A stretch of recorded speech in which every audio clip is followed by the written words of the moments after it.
Hello, everyone. We will start here in a second. Bot commands were stuck for a second there, so we will go in now. Just have to find the link again to the bot right now, to the pick and ban tool, as we got it working now. Okay.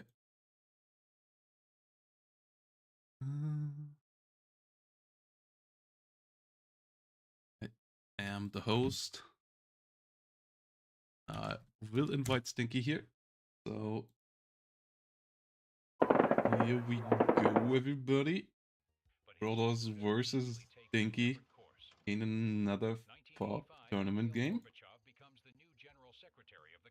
As we have his attempts at revitalizing an ailing USSR bring him into direct conflict with hardline party members matchup here being set up. So yeah, I banned 2 maps first.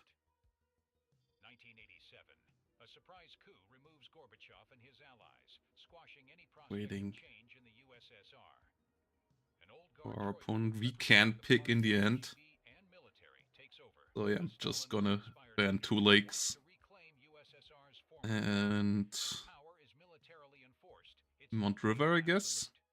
Budding unrest in Armenia and the Baltic countries is crushed without remorse. The West remains silent. Emboldened, the Troika looks to As we're up here against Stinky. and neighboring states. I haven't played against Stinky in a long while. Political takeover is forced to embrace a pro-Soviet government. Do, do, do. The Helsinki coup of 1987 is a watershed moment between West and East. Tensions skyrocket. An outraged U.S. President Ronald Reagan refuses to stand by idle. He Okay, initiates a second we phase of the get so-called to ban Cold War. Mount Covert River ops and and 2 counterinsurgency lakes. surge across the globe. A flurry of armament deals tighten bonds with new and old Now, allies alike. Stinky Western banned sanctions, rising format. military expenditure, press And yeah, after this, we will cast the semi-final between Kommy and Bend Over together with Chloride. Went to the gym early today to be around for this. in Poland and East Germany are violently dispersed. Warsaw Pact's hold on power slips with No, I've just started the game in the background.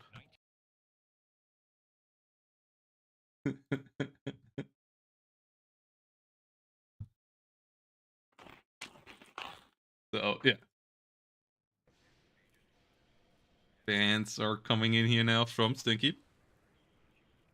I'm not quite sure what I want to play. We will see what stays over. Okay, Izura. Because I have experience now on that map, it seems. Kreider, makes sense. Stoneware, makes sense. I have 2 maps I want to play out of the remaining 4, so he can't ban all the 2 maps that I want to play fully. Okay, he bans one of the 2. That leaves us with Chandra, which is going to be the map that we're going to pick here.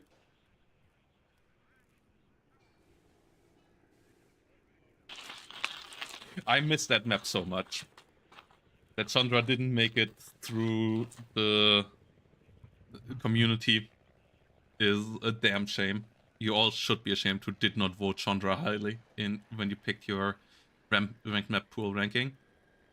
Okay, Guest is banning 4, so let's let them ban. Like, people complained about imbalanced maps and then didn't keep one of the mirrored maps around.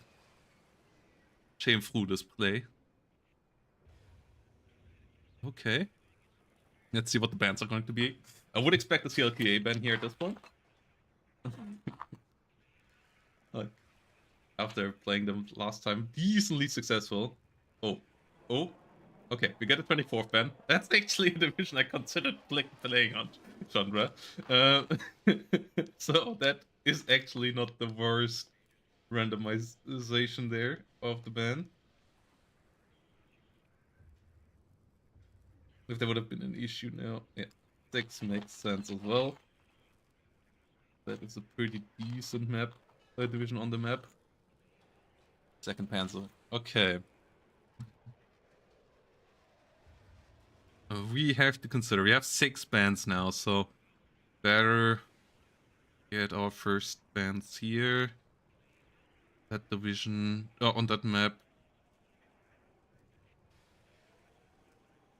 Want to get rid of 11th.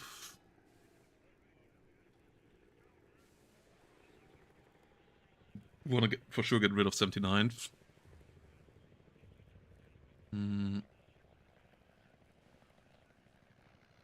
Okay. Let's start with 79th. Let's go over to 11th.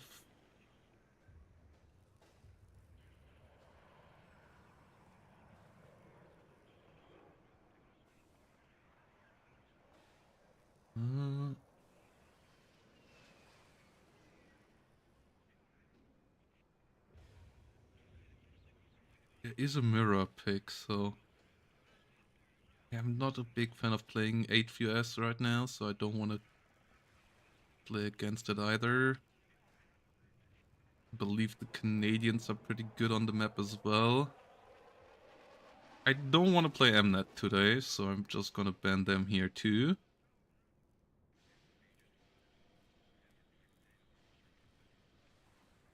I don't want to play first cap, so I'm gonna ban them too. Okay.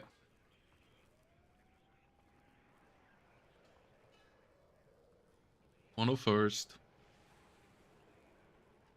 Don't think it's particularly good on Chandra.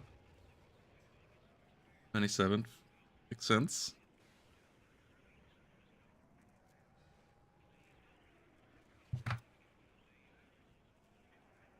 35th. Makes sense as well. Well, I'm not sure.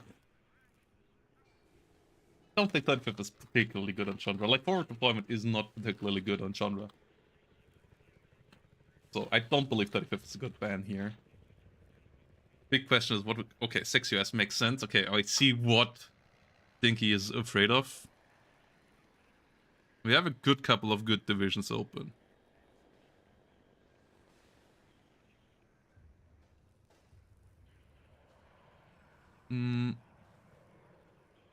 I believe the pick is 4E.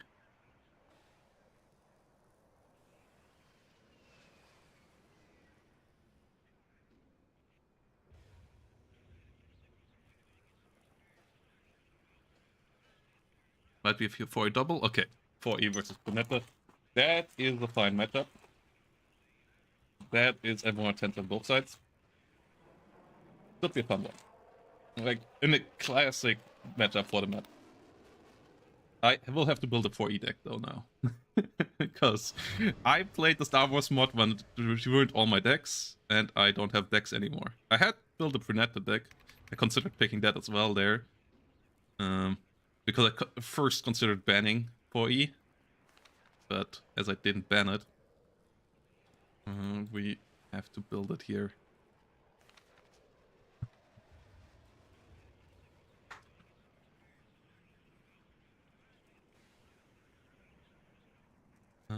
Yeah, we will have to build a deck.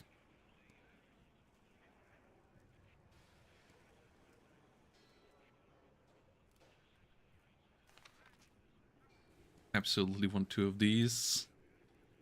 And then likely... These are not half bad either. Fortunately coming at bad availability.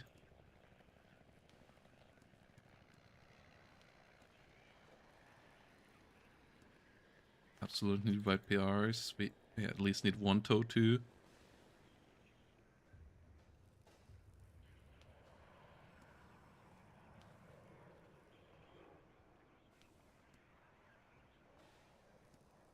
Okay.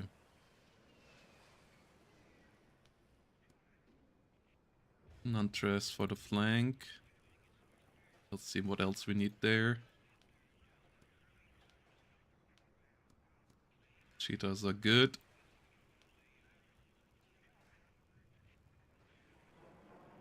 Don't need them too badly in that matchup.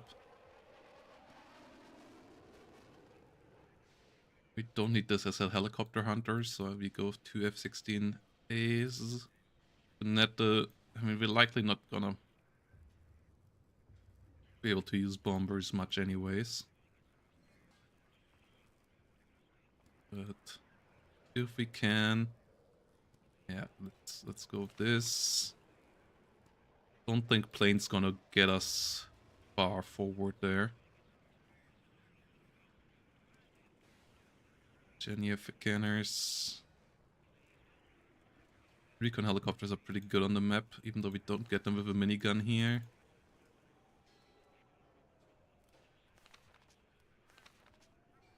Okay, we go with 3 cards of supply this time around. Means we might want to take out 1 less of these.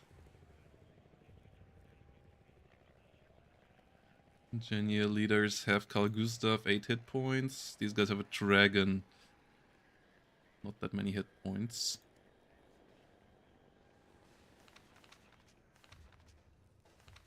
Totus are great in the matchup, so I believe we want to have 2 cards of these guys. Now we have currently 6 leaders. Okay, we could take another plane. Oh, no, we could take another artillery and another recon unit. That's likely what we're gonna do here. KCT Vercanner is gonna be great. Vercanner's AT are gonna be helpful as well. And I believe we go with the YPRs. And take the smoke mortars. Okay.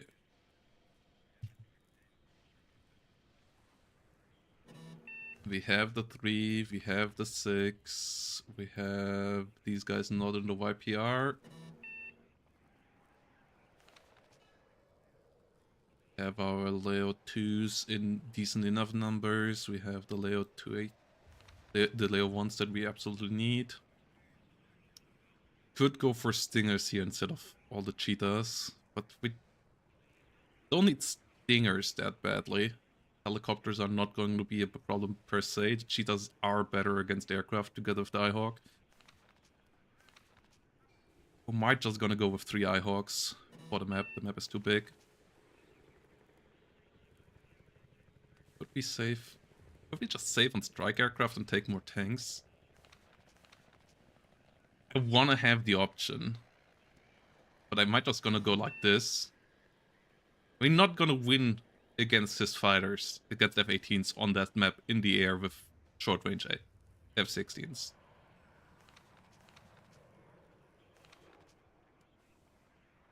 And having 8 CVs on that map is nice. So, yeah, having Nantres for the side, having ambush options for the rear, that is good as well.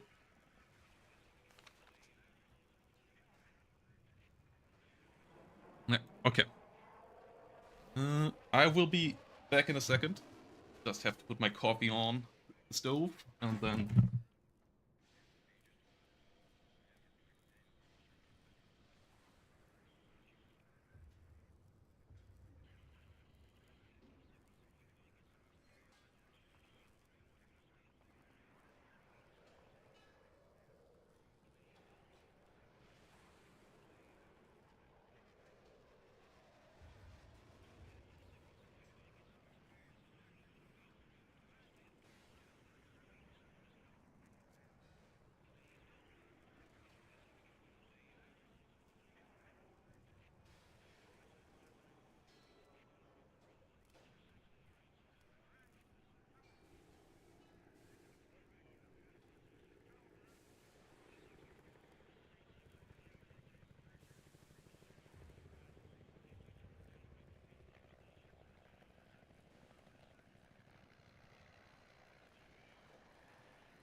Okay, we are hosting with spectator on.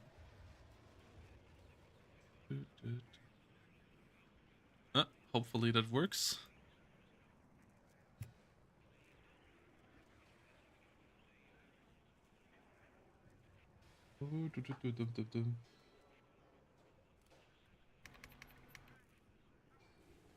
Skirmish, spectate on.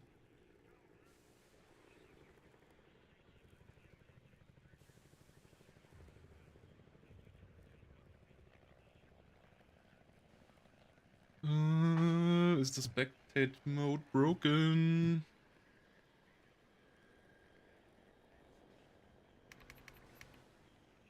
Oh no. Are there too many games running through the Eugen servers right now? Hmm. Doesn't seem to. What? Why is there only one server right now? Are the Eugen servers down? No, you can join them. Ah, it's associate. Okay, invite code.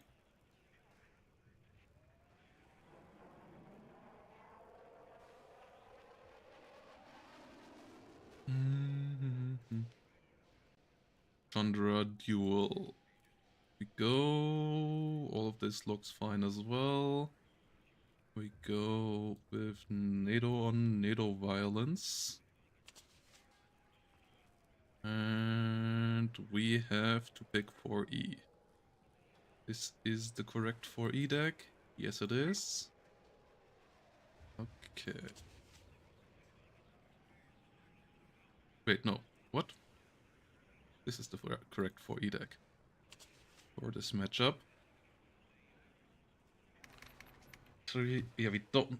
That's CLKA that gets the cluster ammunition, because on that map he actually would be up to take that. But yeah, we need the recon helicopters for shenanigans. We need the Andreas for the sides. We need a good amount of IPRs in front of our Laos. Okay. Let's go.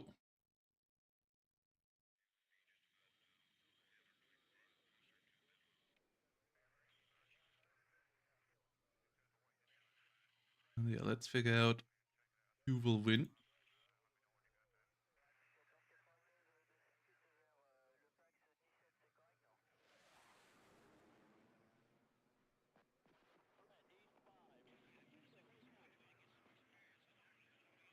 You guys can gamble the channel points now as well.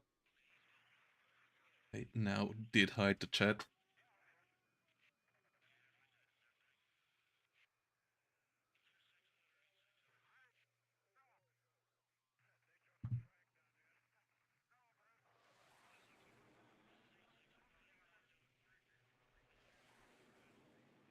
Would be pretty important to win in this one if I want to have a chance of making it into playoffs.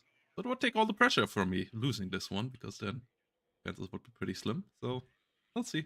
Would be a win-win scenario either way, I guess. Haven't played this map in 1v1 in a long while. Played it quite a bit in 2v2.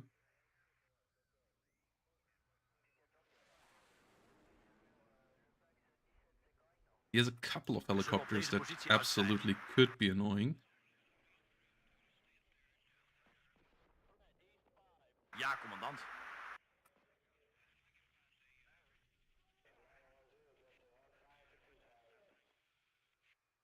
Ja, kapitein.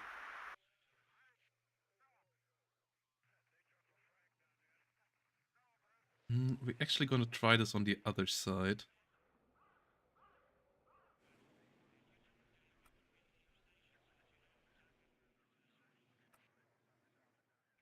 Where are the roads? There. Then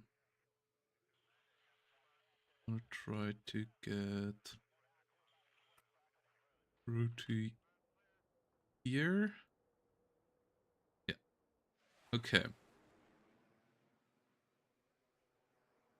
Extra bij ogen nodig, commandant. Verkenners lopen nooit in de kijker. Your 105s to figure out what's going on.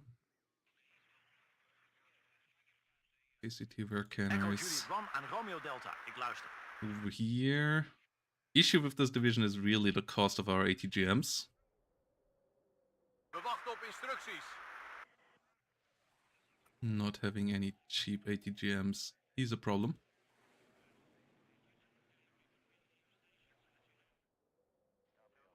Gereed voor bevel.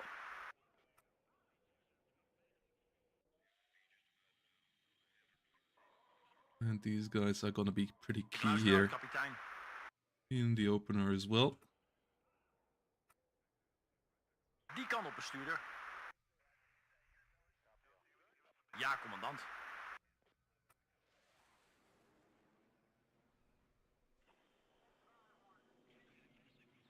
Okay. Mijn staf en ik staan klaar, commandant. One CV moving in over here. And don't believe we want to go with a Leo 2 early on. Leo 1 should be Ja, commandant. the tank of choice. They can deal decently well with the enemy. And yeah, gotta pick my coffee up.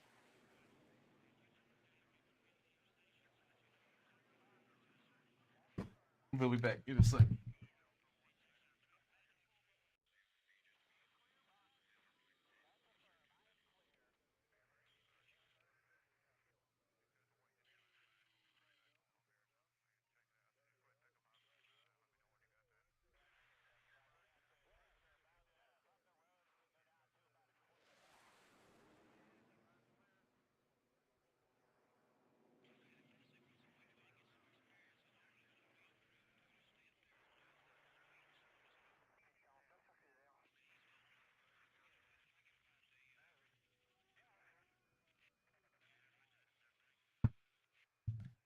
Hey, have a nice hot steamy coffee.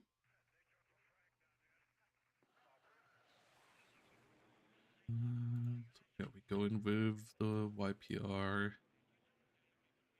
No, with the M113s. DNV.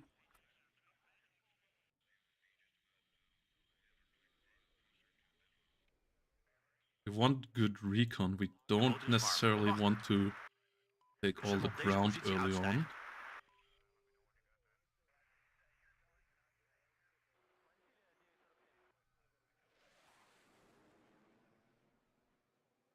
Gereed, commandant. Over here, we might just want to move around for that position. Not having recon helicopters is going to be annoying.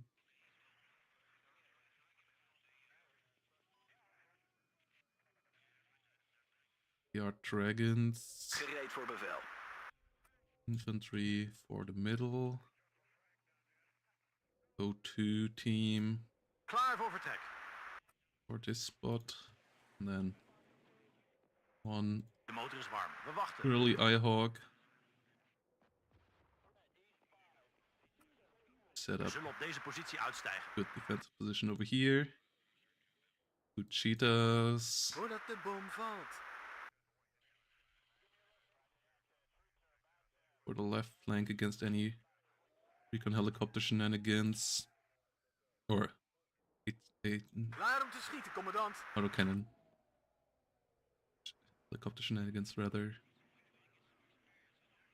And can put Nantres We wachten op instructies. on side flank duty. We zullen op deze positie uitstijgen. Had iemand een taxi besteld? That potentially then also could push forward. They're cheap, they're affordable.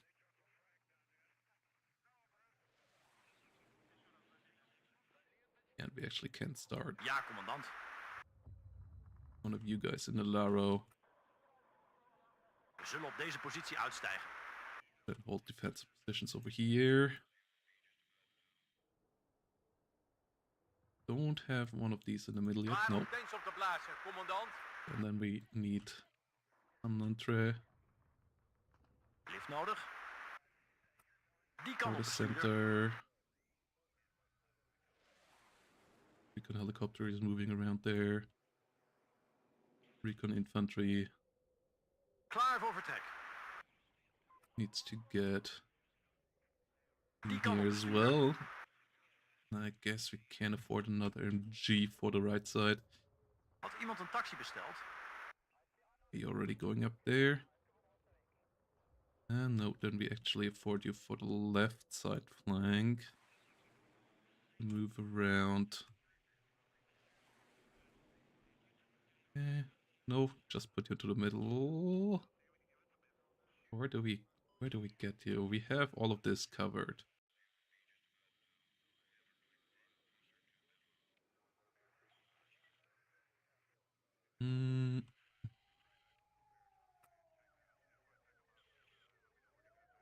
Could just put you on duty here, but that would be pretty open. No, we hold you on the left side. Or Die kan op, bestuurder. keeping enemy infantry away from there. Okay. Gereed, commandant. One MR13 in the middle, not moving. Okay. Yeah, you're fine going here. Oh no, we already have a CNB going there. Okay. Then you actually move here. Yeah. That would make sense. Or we assist you on the flank here.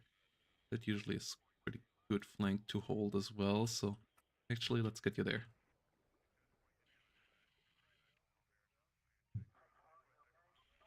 Let's go. Let's see what Stinky can do to us here.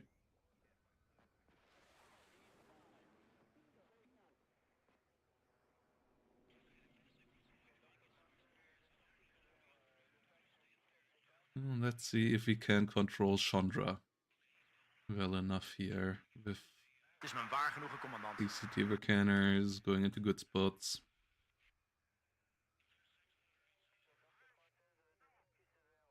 Een en al oor. Laten we gaan, maar stilletjes. Ja, kapitein.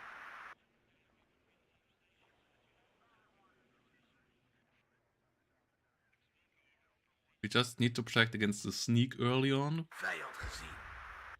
And yeah, okay. We have a lot of the 20mm autocannon helicopters coming our way.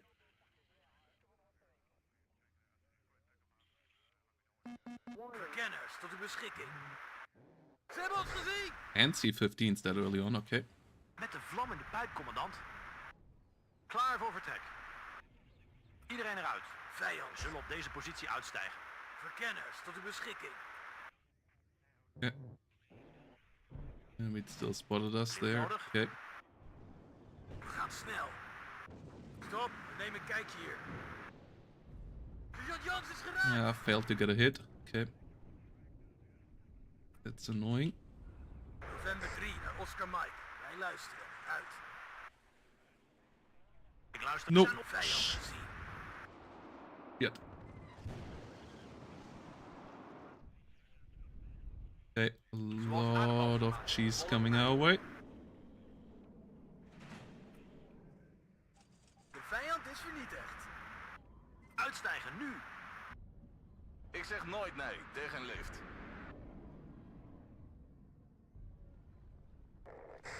Wacht op lucht- of gronddoelen.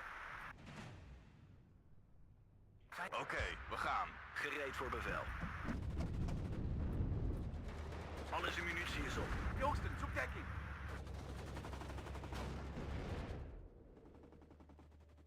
Kop dicht, we hebben orders, mannen. Okay. Voordeel, schutter. Ik zie beweging, maar klaar om aan te vallen. De vijand binnen maakt je klaar om aan te vallen. Het komt altijd aan op de soldaten. Ze hebben ons gezien! Ja, commandant. Die kan op, bestuurder. Ik ga die kant op. Aan alle eenheden. Vijand in zicht. Wij wachten op instructies, commandant. Die is neergeschoten. Okay. Unit Radiocheck. over there are dangerous. Extra paar ogen nodig, commandant. You got your job done there. We rijden vol gas.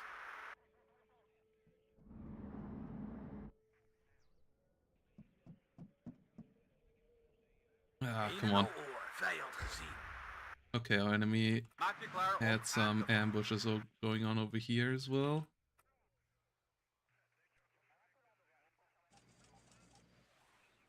Voordat de bom valt.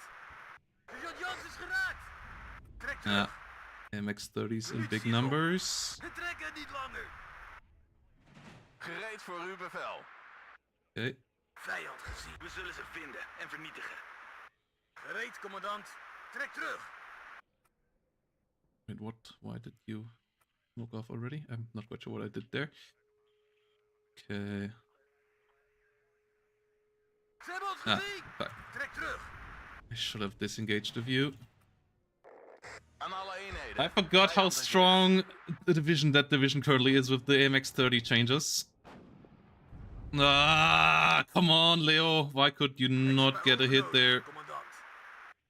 Hij That wacht is instructies. really disappointing. Duidelijk. Terugtrekken.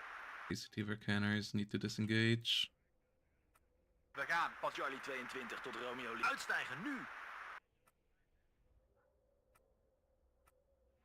Vijand in zicht. Hou je gereed. Kilo Lima, maak je klaar om aan te vallen. Potver, het wordt te heet onder onze voeten. Wie deelt de lakens uit? Ah, Gereed. fucking hell. Ivan, vlak voor ons. Maak je Obviously, klaar. we lost that Snel fight. mogelijk. Vol gas. Ik luister, kapitein. Ah, ze hebben mij te pakken. Leo 2, please. Voordeel. Yes. Okay, Op good volle job. snelheid, bestuurder. Raak. Haha. Al in zijn stapvoets achteruit. Front naar ja, ritmeester. Vijand gezien. Marcheerformaat. Laag blijven. No, Stapvoets the achteruit. enemy Front has naar good vijand. recon around Ja, here. Pas op voor de vijand. Nice, another VC does go down. Gereed, commandant. We hebben ze Okay. te pakken. MX-30 there went down as well. Wij zijn sneller op de weg. Vijand gezien.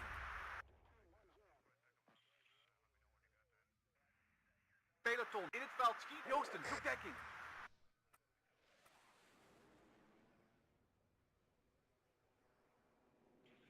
Ik hoor u luid en duidelijk. Aanvalsnelheid, bestuurder. Raak! Haha! Aan alle eenheden. Recon Vijand in helicopter zicht. went down. Roger, radiocheck. Haal mij hierbij. Need a new Op de ATGM uitkijk voor unit. vijandelijke vlieg. Uitstijgen, nu!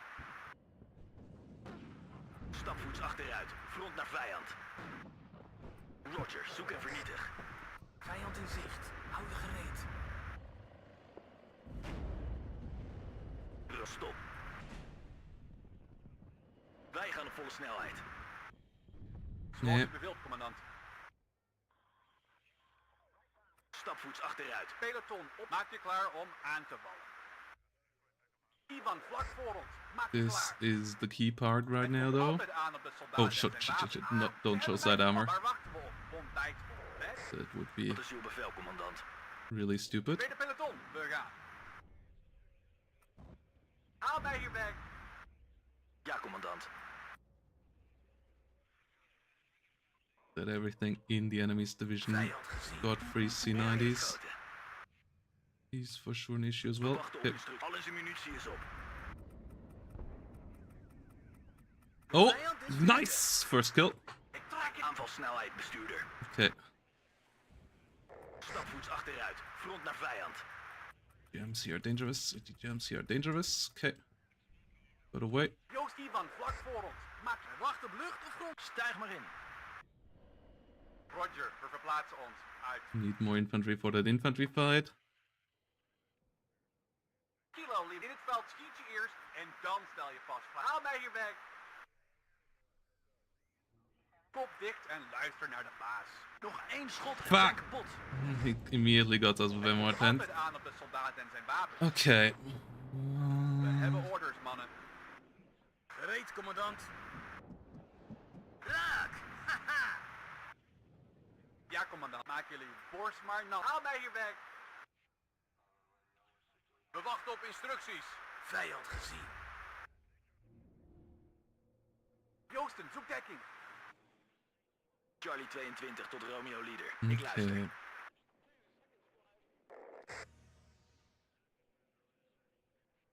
Nog bevelen, commandant. Haal mij hier A weg. lot of Spanish infantry on that hill. Naar vijand. Pas op, de goden zijn dichtbij gaan. Maar voorzichtig. Ik heb de leiding hier. Die kan op, bestuurder. Iedereen, beweeg snel. Uitspreiden. Okay. Leo Ik hoor u luid 2 en duidelijk. Pas op, de needs goden zijn some dichtbij. resupply. Can do some good damage over here. Joosten, zoek dekking. Ja, kapitein. Verplaats het materieel. Schiet. Blaas de vijand op. Okay. Kilo Lima 11. Zapadores are Roger. evil. C90s. That C90s did not come with any price or availability nerfs is still a bit of a mystery to me. Joosten, zoek dekking. Why we just gave them really good AT weapons completely for free. Doelwit, kapitein. But hey, Marcheerformatie en mars. Uitstijgen nu. Maak je klaar om... Spanish are nice people, so I guess they deserve it. But hey, the hunters there.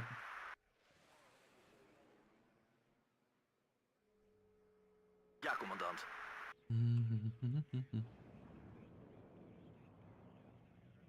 Gereed voor Get uw bevel. around to shoot at the BMR. Aan alle eenheden. Vijand in zicht. Huzaren gaan voorop. Of Kommy-jacht. Stapvoets achteruit. Front naar vijand. Joosten, zoek dekking. Munitie is op. Peloton, waar wachten we op? Raak! Haha! Haal mij hier weg. Ja, kapitein. Vijand gezien. 10 graden omhoog. Vuur. Een en al oor. Okay, that did not work out for our enemy. Oké, dames, in opstelling. Gereed voor bevel. Sergeant Jans! We zullen ze vinden en vernietigen. Aan- en afvoertroepen gereed. That already more so. Ivan, vlak voor ons. Maak je klaar. Opportunity just being able to fire on top of us here Die is over de kling gejaagd. is pretty annoying as well. Gas erop, bestuurder. Ja, commandant. Stop. Aanvalsnelheid, bestuurder. Kilo Lima 11 gereed. Volspik! Het is een eer om onder u te dienen, commandant. Okay, enemy is moving units in here. Could use a CV in there just for Zoals u safety beveelt, maak jullie reasons. borst maar nat, mannen. Ik heb hem te pakken. We zullen Okay, ze vinden first en kill vernietigen. here. Second kill likely in a Vijand hoor u luid second. en duidelijk. Good job. Sergeant Jans is geraakt! Oh, what? What the Peloton in No. opstelling. Leo 2's are my kryptonite Van de again. vervangen en mars. Radiocheck. Lima 52. Over. I should have just picked Hoe lang duurt Brunette deze as oorlog well, nog? I guess. Ja, commandant. Stapvoets achteruit. Front naar vijand. Volspik! Vijand gezien. Een en al. Trek terug. We worden beschoten. Ja, commandant. Okay. Manoeuvreren en schieten. Ja, ritmeester. Roger. Ivan, vlak voor ons. Maak je klaar. Huzaren gereed. Schiet op alles op de weg. Obviously he gets the kill there. He gets the kill there. This is a real problem. Recon situation here is not amazing. Ze hebben mij te pakken. Not quite sure what killed us there, Gereed voor so uw bevel. that makes dealing with this a good bit tougher as well. And yeah, maybe I should have just picked CLKA. Because Voordeel, schutter. Stapvoets yeah, achteruit. but we get the Waar MX's wachten killed we op? here. Ontbijt op bed. Hebben wij een bevel, kapitein? Raak geschoten. Wij zijn goed te grazen genomen. ATGM still get us. Wij wachten. Wij veranderen van locatie. First helicopter down. Second helicopter Voordat de down. boom valt. Oh shit. De vijand is vernietigd. Tweede peloton is gereed, commandant. Ah, ze hebben mij te Div1 vlak voor denkjagers gereed.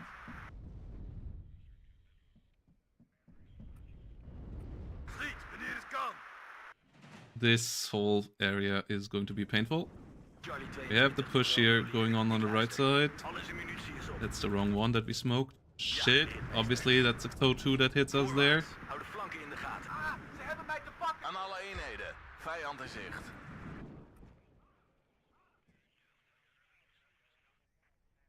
We hebben munitie nodig. Heeft u een doelwit, kapitein? Haal mij hier weg. Ik ga die kant op. Potver, die was te dichtbij. Disengage for now. Hands the infantry here. Klaar om aanvalsnelheid, bestuurder. We hebben hoog explosief geladen. Klaar om te vuren. Kilo Lima 11 gereed. You're out of ammo. That's not good. Eén communist minder. Haal mij hier weg. Die is neergeschoten. Got the kill there. That is good. Mijn staf en ik staan klaar, commandant. Foxtrot 2, vijand in zicht. Radiocheck. Lima. KCT 52. Vercanners. Let's move forward. Veren en schieten. Recon infantry here. Okay. Gereed, commandant. Yeah, we need a good couple of autocannons Maar klaar om aan te vallen. over here to assist with all of this. And one Leo 2. Actually, let's go with the leader. Volspik! That's a helicopter hunter. Als de vijand binnen bereik is, zijn wij dat ook. We zullen ze vinden. Ik trek het niet meer. Radiocheck, Romeo 1, over. Okay. This would be a good spot for you guys. In het veld schiet je eerst. Milan 2 team. Hoog explosief geladen. Klaar om te vuren. Het doel is in vizier. Heeft u vuursteun nodig? You absolutely need supply afterwards. Verkenners tot uw beschikking. Ah, ze hebben Vijand gezien. Raak. Good We zitten job. dicht op ze, commandant. Ik hoor u luid en duidelijk. Happy our Pratt. Peloton, tweede peloton.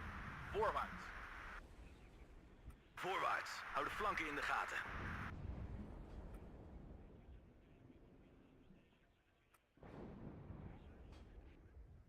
Ja, commandant.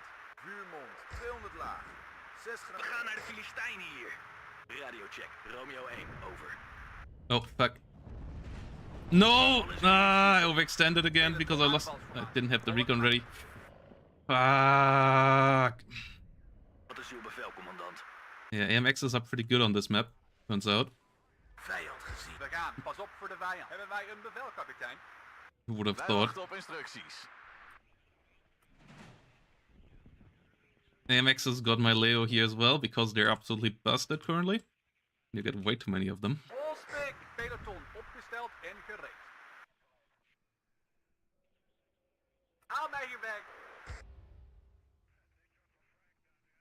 Ja, kapitein. Raak. Haha. Kop dicht en luister naar de baas. Ah, ze hebben mij te pakken. Raak. Haha. Het is een eer om onder u te dienen, commandant. Pas op, de roden zijn dichtbij. Doelwit geneutraliseerd. Ja, commandant.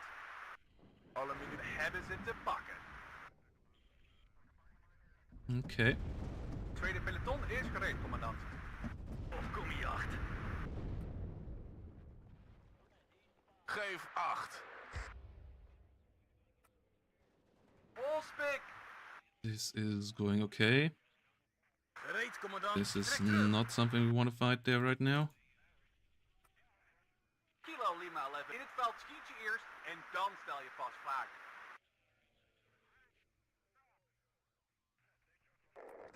Now the battery is not hitting us, so that's fine as well. And it finally can find a supply here. Wat is uw bevel, commandant? Hoe lang duurt deze oorlog nog? Maak je klaar om aan te vallen.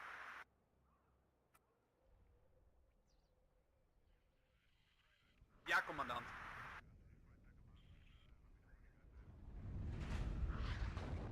Wat zijn uw bevelen, commandant? Ik hoor u luid en duidelijk.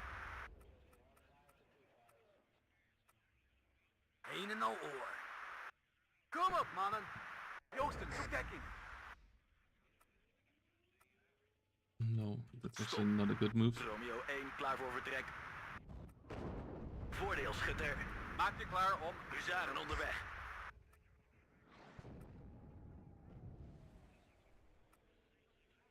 Ja, ritmeester. Post, schiet, wanneer het kan. Okay. 20 minutes still to go. Beschikking. Roger. This is a problem. Stop, we nemen een kijkje. Achterwaarts. Obviously, you don't hit. Obviously, there's something that can kill our Leo with a C90. That is likely a free unit, basically. Fuck. Hebben wij een bevel, kapitein? Maak je klaar om aan te vallen. Foxtrot 2, vijand in zicht. Ah, ze hebben mij te pakken. C90 moving Hebben wij een around. bevel, kapitein? Nog bevelen, commandant. Voorzichtig, vooruit, mannen. Yeah, we get a hit, but it turns the right way, so we don't get the kill there. And yeah, recon is a big problem. Ah, ja, commandant. Recon is a Wat zijn big uw bevelen op problem. aanvalsformatie? Volg mij. Vijand gezien. Ja, commandant. Maak jullie borst maar nat. Okay, enemy is moving away out of here, but they have 1000 points by now. Peloton in opstelling. What the hell was Terugtrekken. showing up over there? Ja, commandant. Foxtrot 2, vijand in zicht. Snel, Ah, snel. fuck. Huzaren gereed. Oh, they stole my YPR there. Trek terug. With fizzle arrows. We zullen begrepen komen. Ik op dicht en luister naar de baas.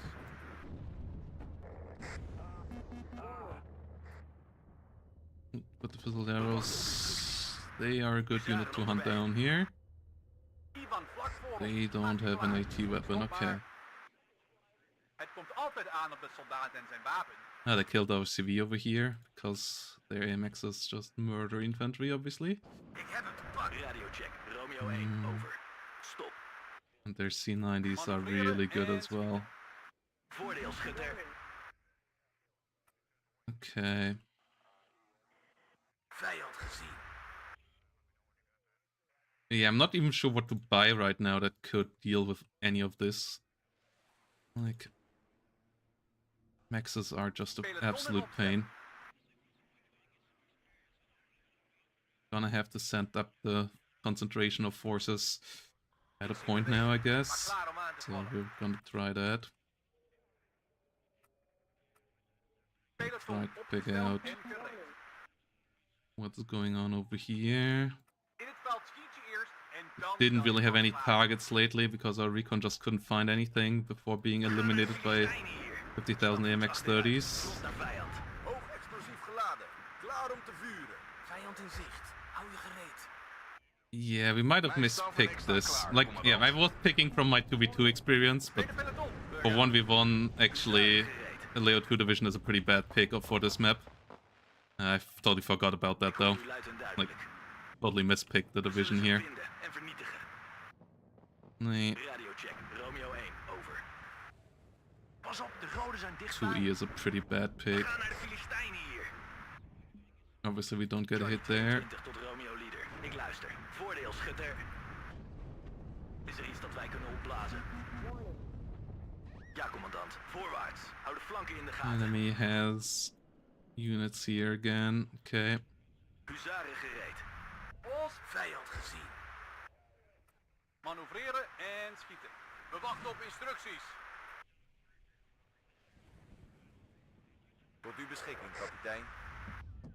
Yeah, obviously our Leo 2 is dead again. We zullen ze vinden. Those sub-players are Raak geschoten. immediately murdering us every single time. Marcheerformatie. And C90s are completely busted for their cost point, basically being for free, like price of a law, En dan stel je pas klaar. with capabilities of an 84. Jagers gereed. We wachten op coördinaten.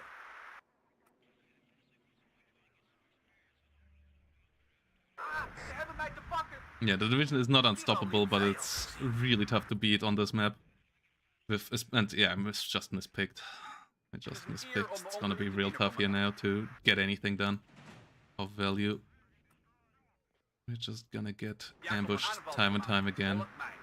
C90, 18 pen, even better than a law, but than a D4, but basically being price point over law. Altijd aan op de soldaat en zijn Foxtrot 2, vijand in zicht. Die is goed te grazen genomen. Right, enemy has radar now, so now they can recon everywhere now, so they can just murder our stuff.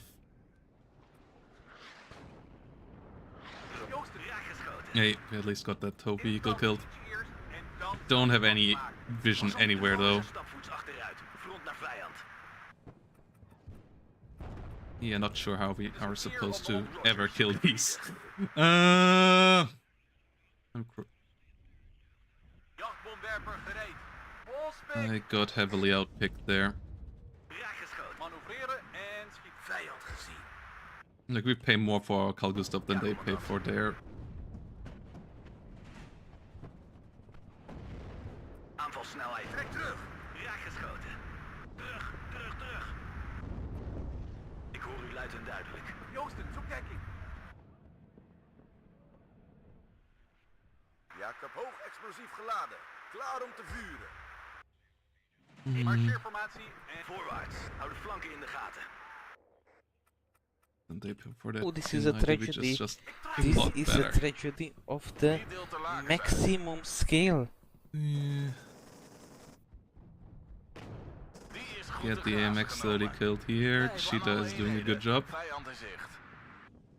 We have to be careful though, there's still infantry here, so we can't move on there. Bevelen, commandant. We'll need supply here. Maak jullie borst maar nat, mannen. We gaan er. Maybe keep those guys alive. Doelwit geneutraliseerd. Al is munitie is op. Fuck. The HGM went off, but did kill us. That's good. Hij wacht op lucht- of gronddoelen. De vijand is vernietigd. Vijand gezien. Echo Juliet 1 aan Romeo Delta. De rode moet uitkijken. We're nearly out of tanks. Oh fuck, fuck, fuck. Yeah, another C90 infantry unit here. Moving around to bully Wacht op us. lucht- of gronddoelen. De vijand is vernietigd. There we Terugtrekken. got that We zullen killed. ze vinden en vernietigen. Kapitein. Okay, we are lucky here right now.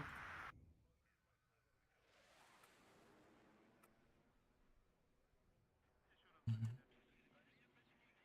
12 minutes to go, enemies on a +2. We gaan. Pas op voor de vijand. And silver cannons can try to move in there. Bij een bevel, kapitein. We have 2 cluster bombers that we can send somewhere. Wacht op bevel. We need a Leo 2 here to Stop, kill neem this een kijkje hier. potentially. What is this? This is just a tow Ja, launcher. kapitein. Yeah, on the team game version of this, the Jagers gereed. M110s are the way to victory, but that's not the team game version of this, so Het is een eer om onder u te dienen, commandant. like they're not bad. Wij wachten op Ah, instructies. fucking hell. Peloton in opstelling. Let me know. Can't Blank gas. sneak their CVs in there. We don't have an infantry CV anymore. Doelwit geneutraliseerd. Manoeuvreren en schieten. Vijand in zicht. Hou je gereed. Lift nodig.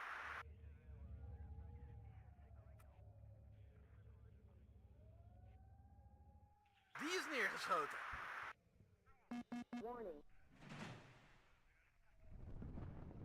Het is een aanvalsformatie. Volg mij. Achteruit. Aan Like alle where? eenheden. Vijand in zicht. Shit. Wij zijn goed te grazen genomen. Yeah. Those guys also never miss because they have insane accuracy. Nee, wacht op instructies. Aanvalsnelheid, bestuurder. 10 graden omhoog. Shit.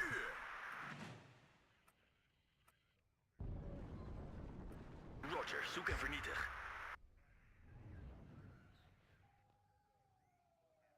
Tankjagers gereed. We zullen ze vinden en vernietigen. Hebben wij een bevel, kapitein? Yeah, we don't see shit. Voets achteruit. Hoog explosief geladen. Klaar om te vuren. Joosten, zoek dekking. That's a real issue. Luid en duidelijk. Maar mag Not ik being taken able niet to meer? see shit is not a good win condition in WARNO. Gereed. Foxtrot 2, vijand in zicht. Het doel is in vizier. We only have 10 minutes, and they're likely just gonna win before that even. Bestuurder. Yeah, our infantry just all dies there, In de rook! because they have infinite lugs as well, right? Vijand in zicht. Raak geschoten. Ik hoor u luid en duidelijk. Now we can't spot the MX's anymore. Luid en duidelijk. Begrepen, Wildcat leader. Pas op voor de communisten.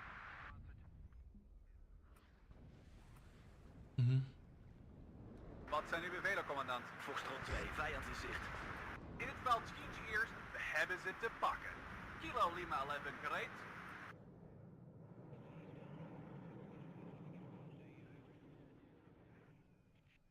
Het komt tweede peloton. Joosten, zoek dekking. Aanvalsformatie op mij. Right, lugs everywhere. Kapitein. Pas op, vijand is dichtbij. Wat is uw bevel, commandant?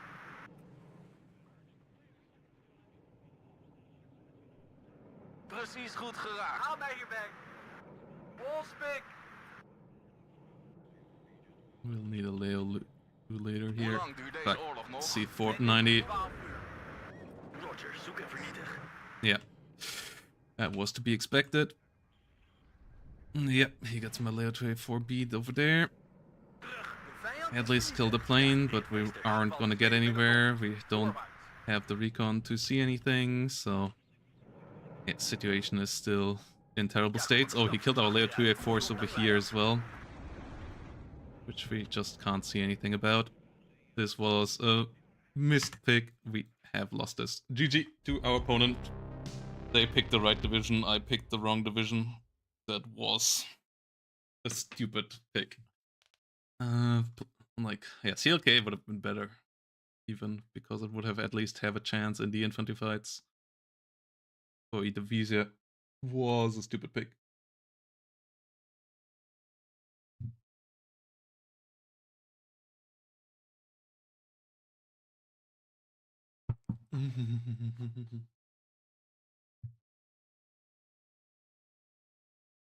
GG to our opponent. With that, at least I can chill out in every single FOP game from here on out, because my chances of making it to the playoffs are basically eliminated. So I can do full-on meme picks now and see if they work. Yeah.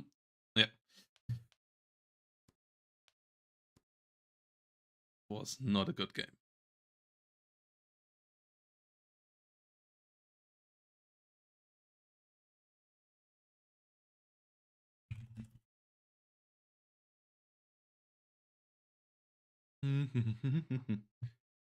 Yeah, let's see. Like this was just not it. I played this division quite a bit in 10v10s on the in 2v2s on the map, but yeah, in 1v1 you just need the invisible AMX30s that just come at you and ambush you with 19 pen.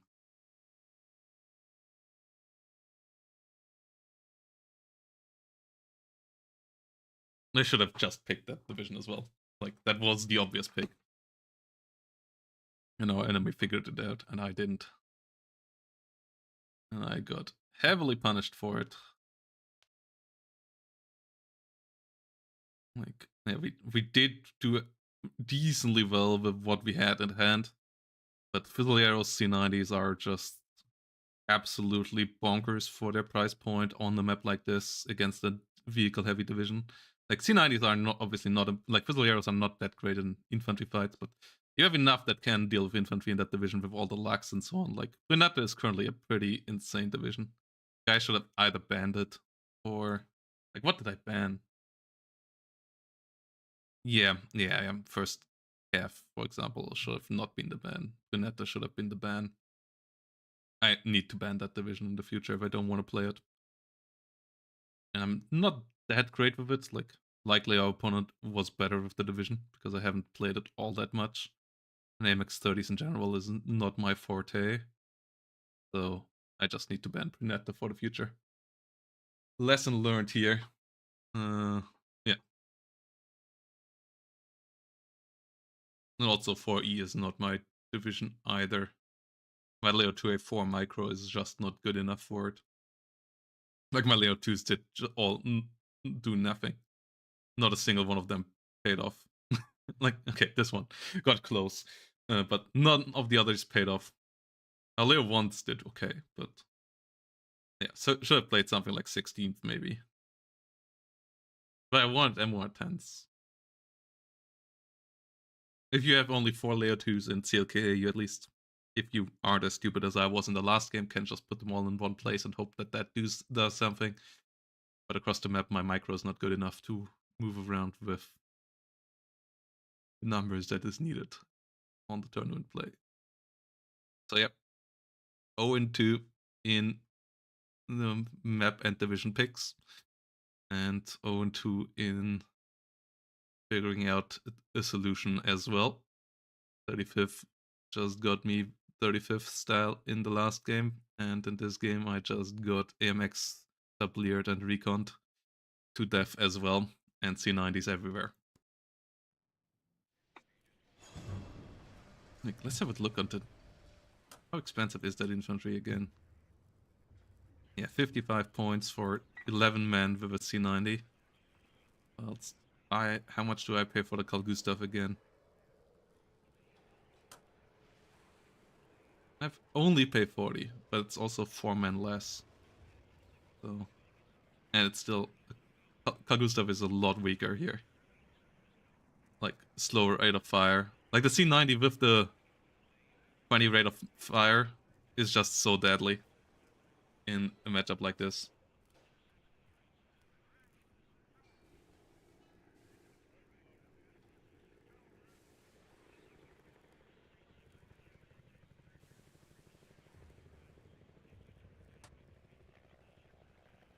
They absolutely picked the right division. Like, yeah, I'm currently considering what else I could have picked.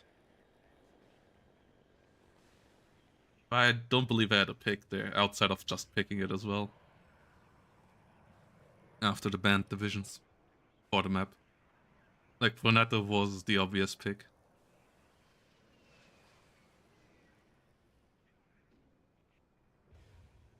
With the 25mm autocannon realign shenanigans unit.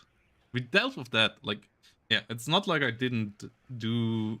I did completely collapse against it, but you have the helicopters, which are good on the map, the 25mm autocannon helicopters, you have the BEC's vehicles, you have the C90 infantry that just is super annoying. The Sapadores are decently cheap, affordable engineers for the forest fights. You have grenade launcher teams that can just make any infantry movement of the enemy side completely impossible, and you have this card of absolutely atrocious port deploy recon monsters with 4 availability on 1 vet.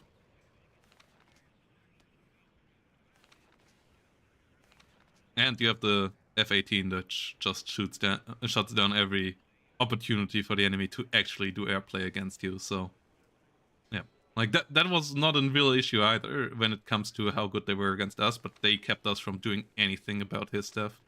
And yeah, not having helicopters on that map is also a bad idea. So yeah, I should have played CLKA when it comes to the 2 Dutch divisions. It would have had a better shot at actually dealing with the situation. With the OH-58s, with the Hogs to deal with the stuff on the side. And yeah, investing into more than 4 Leos was not that great anyways. Issue is that my infantry tab then, on the other hand, also doesn't deal well with all the cannon stuff and so on either. Like it wouldn't have been a solution. It would have been a better deck, I believe, but it would not have been the solution. Like the solution was the mirror pick. This was the best division for the map. After the bans, obviously second Panzer Grenadier and so on. Like there are good divisions that got banned. 79. A couple of the Soviet divisions could have had a decent shot as well.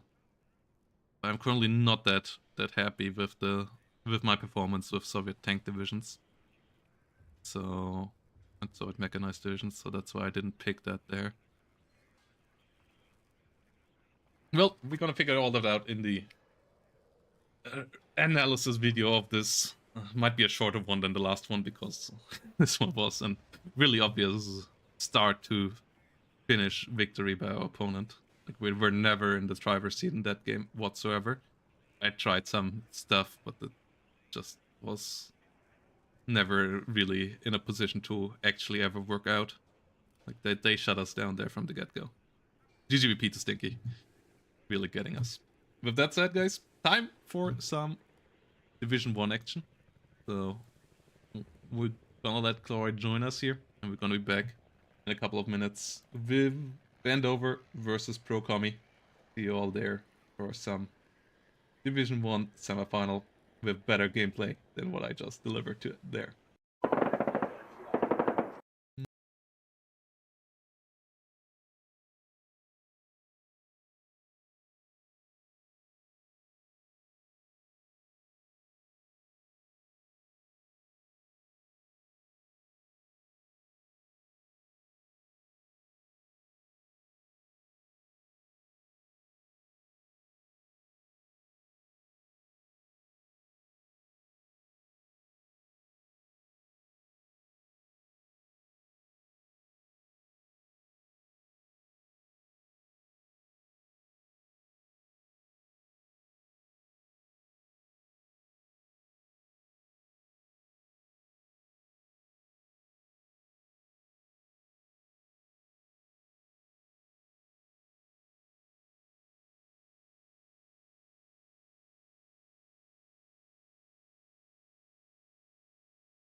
So, hello everybody, and welcome back to some WARNO League action, as it's getting serious here now.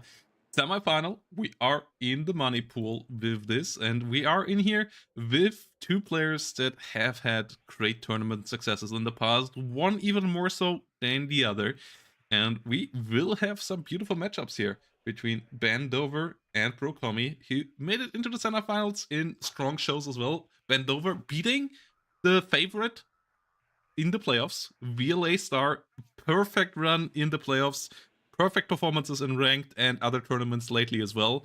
Ben Dover slapped him 2-0. Kommy in a really tough match versus Bloody Knight got the 2-1 victory as well. So Ben Dover here with more potential and a bit more style moving into the semifinal. But Kommy, you can never turn him out, and he is the master of best of fives. So let's see if Ben Dover can master best of fives just as well as Kommy. And Kommy already having the first trick up here in the first game, because not only did he ban 3 US division, with his first pick, he picked 6 US. So Ben Dover is down his favorite division. He still was able to pick 5 other US divisions. So he will see 35th, 3rd US Armored, 11th Armored, 1st Cav, and 24th if we go to a game 5. But Kommy here, picking the 6th Infantry Division is for sure a great setup here for that game plan. Ben Dover's maybe best division, and also just picking out one of his tools there, whilst Kommy is pretty good himself with 6 US. So perfect first pick here. And 35th here being the counter pick by Ben Dover. So this should be a hot match, shouldn't it? Yeah, we are seeing here this map that on Ike has kind of become a center grind in the games that we have seen. Vast majority of player attention happens around Delta, because if you actually can drive the enemy away from the plateau at Delta, you get such amazing chances to exploit into the back zones, into the 2-point zones, and overall, this map is currently played a little bit grindy, and that is a situation where forward deployment, where infantry divisions, and where specifically 35th US Infantry does have a pretty good stance. The 35th US Infantry is known as one of the weaker reservist division. It is a nearly completely reservist division, but it's also an American cavalry style, like a cavalry armored division, which basically meant that it had way more main battle tanks than a regular infantry division, and that it also has a bunch of forward deploying recon tanks, the M60A1A Cavs, and with a good enough helicopter and air component to match and airborne division, but also an armored division, but also the super heavy artillery, the 203 millimeter that we love here, best artillery in the game.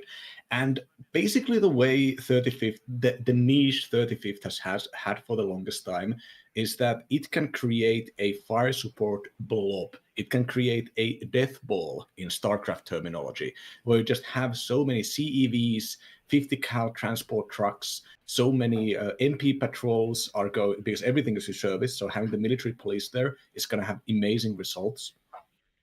Military police come in military police Humvees, which means that they get double, they can also follow the vehicles on attack.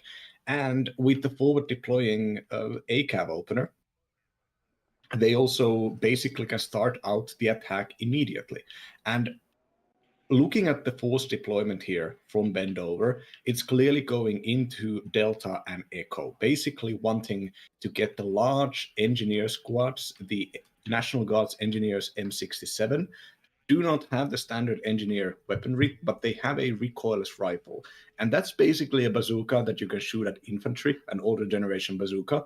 And with the extra suppression damage and the fact that these are 10-man squads, 1v1, that ammunition is going to be spent quickly, and it's going to rout the enemy unit, even if that unit might be an up-vetted airborne unit. Now, if the enemy doesn't take that fight and manages to just put you in a bad position, the NG engineers lack machine guns, lack satchels, and are reservists, of course. So leaning on this kind of immediate start on the attack on Bendover's side. And Pro Kommy here is playing a quite interesting recon rush forward deployment opener here. It's not really a recon rush if you're not completely dependent on your recon, but Airborne Dragons, Navy SEALs with their common Airborne Stinger support, and basically like every recon tank from the 6th side, these are M48 patterns instead of M60 patterns. And stats-wise, they're actually pretty equivalent because the red patterns here get extra penetration due to modern penetrator ammunition. And Pro Kommy also leaning heavily into the high-vet units, the Alaskan Cavalry Scouts, which are the 3-vet elite recon infantry, with the Navy SEALs, who are maybe some of the, or arguably the best urban town fight infantry in the game. So I would say basically both of these players, Pro Kommy even more so, are concentrating on the ability to bring out high explosive damage early on. And then there is going to be an attempted transition on Bendover's side to the permanent mech death ball, whereas Pro Kommy wants to keep that down with ATGMs, artillery, and airplay. But airplay, of course, still pretty decent on 35th side, so 6th very powerful air tab doesn't automatically win this. Oh, but Navy SEALs do go down in transport here. First one already down there. Airborne Stingers do a decent job here on the defense. A couple of ACAV units here going down, a couple of the recon helicopters going down on both sides. But the loss of a Navy SEAL unit here immediately in the center is going to be annoying. Pro Kommy still, with the M48s here, will keep up the pressure. Likely gonna deal with the National Guard ACAV scouts. And yeah, National Guard rifles here. Oh, going too deep for Bendover. Will lose there as well. Bendover currently fighting hard over the north. Should be able to likely win that fight. The M60, the CVs, the ITOs, and all the M67s there should enable him to win that fight. He loses his National Guard M67s in the south to the Navy SEALs, so that one with success. So far, Delta a bit more favorable for Pro Kommy, Alpha favorable for Pro Kommy, the north favorable for Bendover, and he is still fighting in the middle. Without the kill on the Navy SEALs, his situation there already likely would have been a good bit more annoying with them pushing on his engineer position there as well, but his engineer is now just clearing out the Airborne Dragons, so no more infantry for Pro Kommy here in the middle, only the recon Alaskan Cav Scouts, and he can't really push further. He gets the M60 killed as well, but Bendover at least will keep him off the forest and has the F111 out to immediately strike against the M48s, and that's not the most worthwhile hit point-wise, but he gets the double kill! Oh, LGBs usually not having the biggest AoE, but getting the double kill here against M48s, and those are the only tanks that Pro Kommy gets, so taking 2 of them out with 1 bomb, that is great. Yeah, and no punishment also for that F111. So Pro Kommy has now been shown the enemy's hand, and Pro Kommy needs to get some long-range air defenses, either in the form of a fighter or numerous fighters, or just a heavy investment into anti-air. And that's not something he wants to do right now. The death ball buildup is going to happen. It's already happening pretty seriously up in northern side of Echo. And with the 2 more National Guards tanks being ordered up the plateau, with the Tall Cobra covering, preventing the enemy from actually pushing this area, the Pro Kommy does not want to be dealing with air right now. They want to do that in like 4 minutes later, maybe.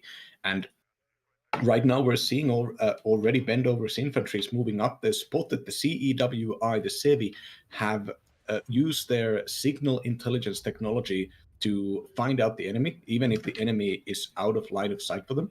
And actually, I think they even have spotted them anyways because of LOS. But numbers of Bendover's forces, I think the NG engineers can win this fight if they get into touching distance. But on long ranges, the Alaskan Cavalry Scouts with their recon, especially if they can 1v1 these, still very powerful. You should not underestimate the elite traits. CV is still alive, 2 hit points here. The Alaskan Cav Scouts not able to finish off the job just yet. We have an ATGM going after the CV, failing to get the hit there as well. M48 now getting into the fight too, but the defensive ITO on the other side is getting a missile out, is missing its target, but stunning down an M48 with the reservist trait. They get a lot of stress damage, and Bendover trying to rotate around the town. Yeah, both sides here in a really tough fight. This is a perfect game of the matchup so far. Like, you want to attrition the enemy. You want both sides going for the kills they need to get early on here. Like, the attrition rates being high, but that is supposed to be the case in this matchup. And 6 has to be careful to not lose its key units. Obviously, 35th can replace its key units a bit more, but you have the slightly higher tech as 6 when it comes to infantry and when it comes to air and so on as well. Only the tanks of the M60s outclass you a bit. So I like what Kommy is doing here with the classic Kommy frontline 455mm howitzer now, trying to snipe enemy recon units, trying to snipe enemy leaders maybe soon as well. And he has the +2 for now. Bendover, I like the position that he is in, where, like, keeping his 2 zones connected, like the units close to Delta and the units in the north, but he is now under artillery fire. He is not being able to push in further, and he is getting ticked against. Kommy using the forward deployment advantage really nicely in the south to get that +2 currently going. Yeah, the M60 Rise, the flag tank, the Duster, as well as infantry reinforcements have now arrived on the middle plateau. And Bendover seems to be attacking right now. The LGB plane is also up in the air, even though it is targeting a 5-man recon squad right now. That is still a load-bearing 5-man recon squad. The Fireteam Dragons of 6th are locked into 0 veterancy, but the Fireteam Dragons are still great on their own because of Dragon Missile. So Kommy has a mix of low-vet infantry and then the Navy SEALs to actually do the fighting. Also, light rifles, especially the light rifles RCL, excellent unit. 3 machine guns and an extra recoilless rifle. Great in infantry fights. And Bendover's division doesn't really bring that much heavy armor. So the dedicated anti-infantry units of 6th are working really nicely here for the moment. M60 Rises are not really participating in this fight, so Kommy is now trying to send the infantry and actually counterattack, getting those infantry reinforcements in a good engagement. And now Bendover is sending in the tanks to go out there, but the tanks are really close. There is 700-meter range from the closest infantry, and already even the recon tanks on the other side are participating in this, as well as the ITO launcher, the Jeep. Yeah, M60 did get a hit against the M48, but one of them already going down. The second one now has to smoke off. Their infantry here not really in position to hit them with AT weapons right now, but still working out so far. And the 155mm howitzer aiming well against the enemy infantry here, so the engineers M67's in trouble as well. Really good usage there of that 155mm howitzer so far. On the other side, napalm F111s here, moving around, a unit that we don't see every day, but can be really nice to block off tree lines. And yeah, the napalm has been buffed with its damage against buildings and so on, so it's not as useless as it has been in the past. It's still not great. Maybe a couple of them would need to go down 5-10 points in price, and then we could start talking about them being a viable option. But F111 napalm here, interesting choice here by Bendover. He for sure will have tested that a good bit. He played quite a bit of 35th, so interesting choice there. And yeah, does its job currently right now, blocking that tree line for the M48, but he does not have the follow-up to actually push back in just yet. Might want to get an artillery of his own. Yes, has an MOR-10 now out. This is the only 0-vet MOR-10 though, so its reload time and aim time is actually quite long. You usually want to use it with a CV close by, because otherwise that reload time is just frustrating. It's the artillery here is aiming against the ITOs in the town. The 155mm howitzer here of Kommy, actually at 0-vet as well, is doing a fantastic job so far. Yeah, the Kommy, of course, very, very confident in their artillery play. And I think artillery, it's one of those things that you really learn artillery by just doing artillery, because there is a rhythm. The rhythm is not like with music, with like every beat, but instead the rhythm is how long does it take for 56 minutes to expire, 53 seconds. How much time does it take for 23 minutes to expire? All of that, that is the rhythm that you need to basically keep yourself up with. And at this point, I think Kommy just making so few mistakes with artillery, having it kind of deep inside his spine, as we say in Finnish. That it's a learned skill at this point. So basically, every time Pro Kommy brings out artillery, even if the artillery is cheap, it's gonna get something out of it. And once again, Bend Over building up for another attack. This time supported by military police and a leader. So these are now non-reservist Veterancy 2 units, which are pretty good at dealing with the stress damage coming in from the helicopter and the artillery. Yeah, he has a Duster as well, so the helicopter will be in trouble here in a second. Oh, the Duster not quite far up enough to see that. Is currently firing on infantry, is pretty efficient there as well.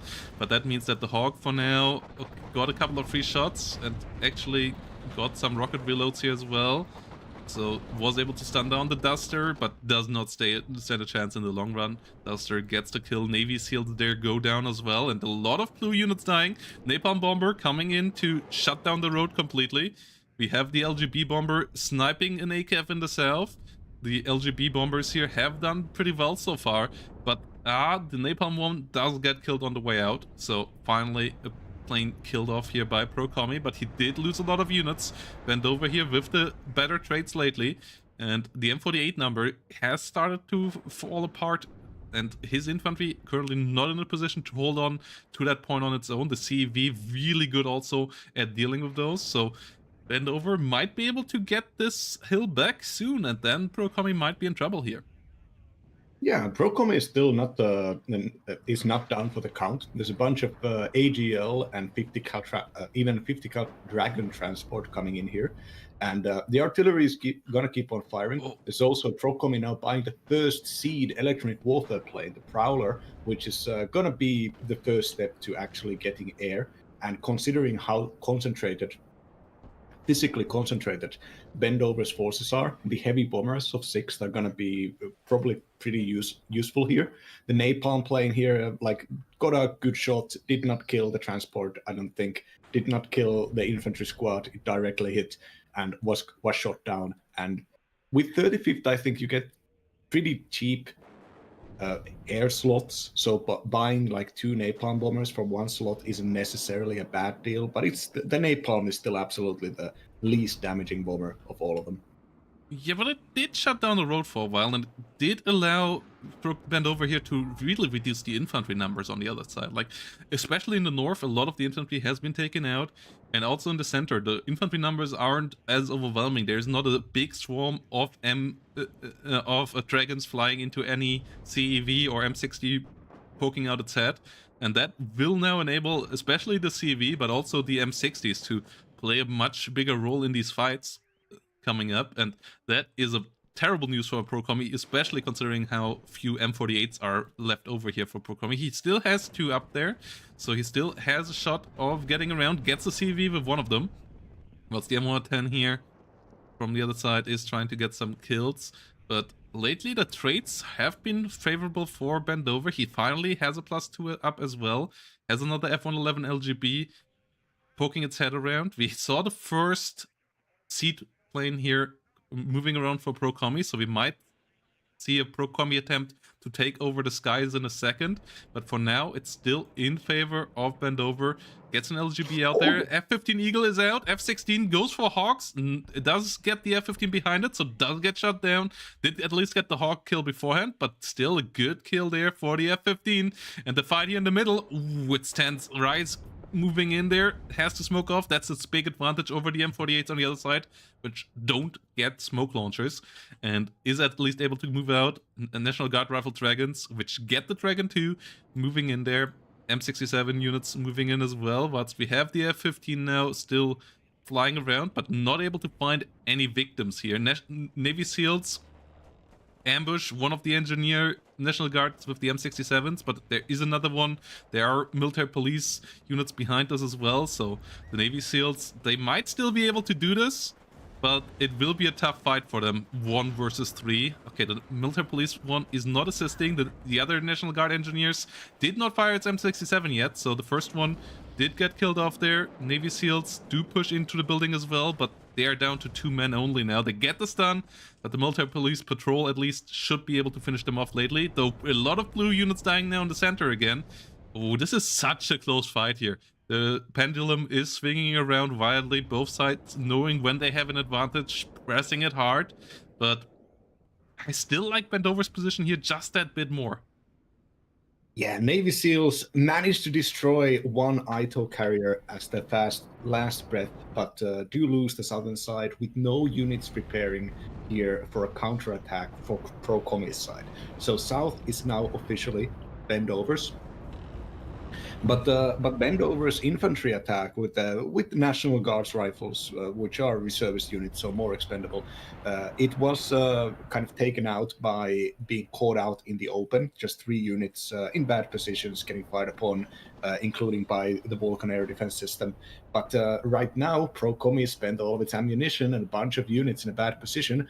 The Dusters and the tanks on the back line of Bendover. Oh, the F-16 wins against an Eagle. Eagle got too close.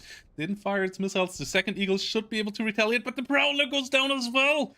Oh, that's terrible news here, Pro Kommy not even having used any strike aircraft. He was setting up for the air victory, but the F-16 gets away with a double murder here. And double homicide will get out uncharged, will be able to do it again. Yeah. F-15C here, trying to go after the F-111, can't get that one shut down either. Terrible luck here for Pro Kommy, but also a bit of a misengagement there. You would want to have both F-15s moving in against the F-16 at the same moment so that they can fire their long-range missiles, so that the F-16 basically gets shocked and forced back before it even can get into AM-9M range. And so a bit of a misplay there by Pro Kommy, getting punished insanely hard. Bendover there getting the double kill, and that is kind of the win condition that Pro Kommy tried to set up here, gone away, and he did lose at the same time the crown fight on the center as well, so he is in a rough spot now. Yeah, importantly also, the only ATGM unit holding the northern point of Echo was just artilleried away by the M110. And so right now, if the tanks were to move up there for Pro Kommy, there would be basically nothing there to organizedly fight against it. There's a single ITO carrier that can be one-shot by a tank with 2 ammunition and a Dragon unit. Like, Pro Kommy is absolutely on the rocks right now. Bendover has just managed, despite losing a lot of units, Bendover's division can afford to lose units, and they just have to get the combined arms. They have to get a few extra supporting units out there. Oh, now it's a Corsair cluster. Come out and do a lot of nice damage here, but getting shot at by an Eyehawk, so that Corsair is going to take a little bit of time before it can actually get back into the fight. And as this is happening, we're seeing 2 more National Guards tanks coming in from Bendover. We're seeing another Roland, another Stinger. The continuity of the 35th attack has not been stopped, even if you kill their frontline forces. And this is something that Pro Kommy understands. Yeah, the KD here in the end just too heavily in favor of Bendover. Pro Kommy, with losing the air, that was his win condition after that point. Like, he did do a decent fight on the ground beforehand, but he could not kill off the F-16. He lost 2 valuable planes. He couldn't kill off the F-111 either. That was unfortunate. If he would have been able to get both of those kills and kept his planes alive, like, that basically would have made up the difference in KD here that we see, and then he would have had a win condition left to try to bully the 35th from the air. It's not easy. They have the Roland, they have the Eyehawks, so they have decent AA for sure. But he already got rid of a couple of them with his brawlers, so it would have been possible. But with the way how things had gone and how his situation on the ground looked like, there was just no way back in here. So GGVP to Bendover, winning the first US on US battle here and getting himself up. I would like to point out that if you look at the kill stats, the CEVs did so well. Like, the CEVs were just a reliable murder machine, and especially on this map, especially against the light infantry division with a lot of expensive and heavy infantry, having a CEV, combat engineering vehicle, is way more sensible than having a Navy SEAL. like the Navy SEALs were the infantry opposite of CEV. They are the dedicated infantry killing squad, and they need to be microed way more. They need to put themselves in danger way more, and you get less of them. And the CEVs could just stand back there with the Rises. They are cheaper than the other tanks, so they are not prioritized by enemy tanks or ATGMs. And one shot from them basically turns an infantry squad combat incapable in vast majority of cases. And as a huge pro Kommy fan myself, I love that even with this game lost, pro Kommy has now successfully taken away 6th infantry from Bendover. Yeah, and the next matchup is going to be an interesting one as well, as we have Thaler as the map, and we have a map that Bendover has played before with 3rd US against 35th VDV though on Thaler. So this looks like a tough matchup for Bendover. He picked first that time around, so picking 3rd US first, that's balls there as well. I'm not optimistic for his chances there. We'll see though. If he can make that one a victory, his chances of making it into the finals will be amazing. But 35th VDV for Pro Kommy sounds like a good setup for success for him. So quick break, guys, and then we're gonna be back with 35th VDV versus 3rd US Armored. And yep, don't you run away.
So here we return, Bendover versus Pro Kommy, and they have a pretty hot matchup here now, as we have on the left side the 3rd US for Bendover, and there is some solid prize money on the line. 3rd and 4th place will get some of that as well, thanks to your support getting us over the first stretch goal, and you can assist making that money more, and you don't even have to pay anything. All you have to do is go to the link in the chat or in the description if you watch this as a VOD and click the claim code button on the right side to add 25 cents for free. You can also submit directly. Thanks to everybody who did, getting us to $403, which means that if you make it into the semifinals, you at least get $90 here already. And that's obviously a nice little price here. for these two to fight over. Chances of the first place, which is nearly $200 by now. So we'll see if Bendover or Kommy can make it one step closer here in this one. And yeah, this matchup is going to be an exciting and explosive one, as we have Kommy moving around with everything on the forward deployment line here, whilst Bendover only has a few units up there, and most of his stuff is following behind, and he has an M1A1 deployed from the get-go.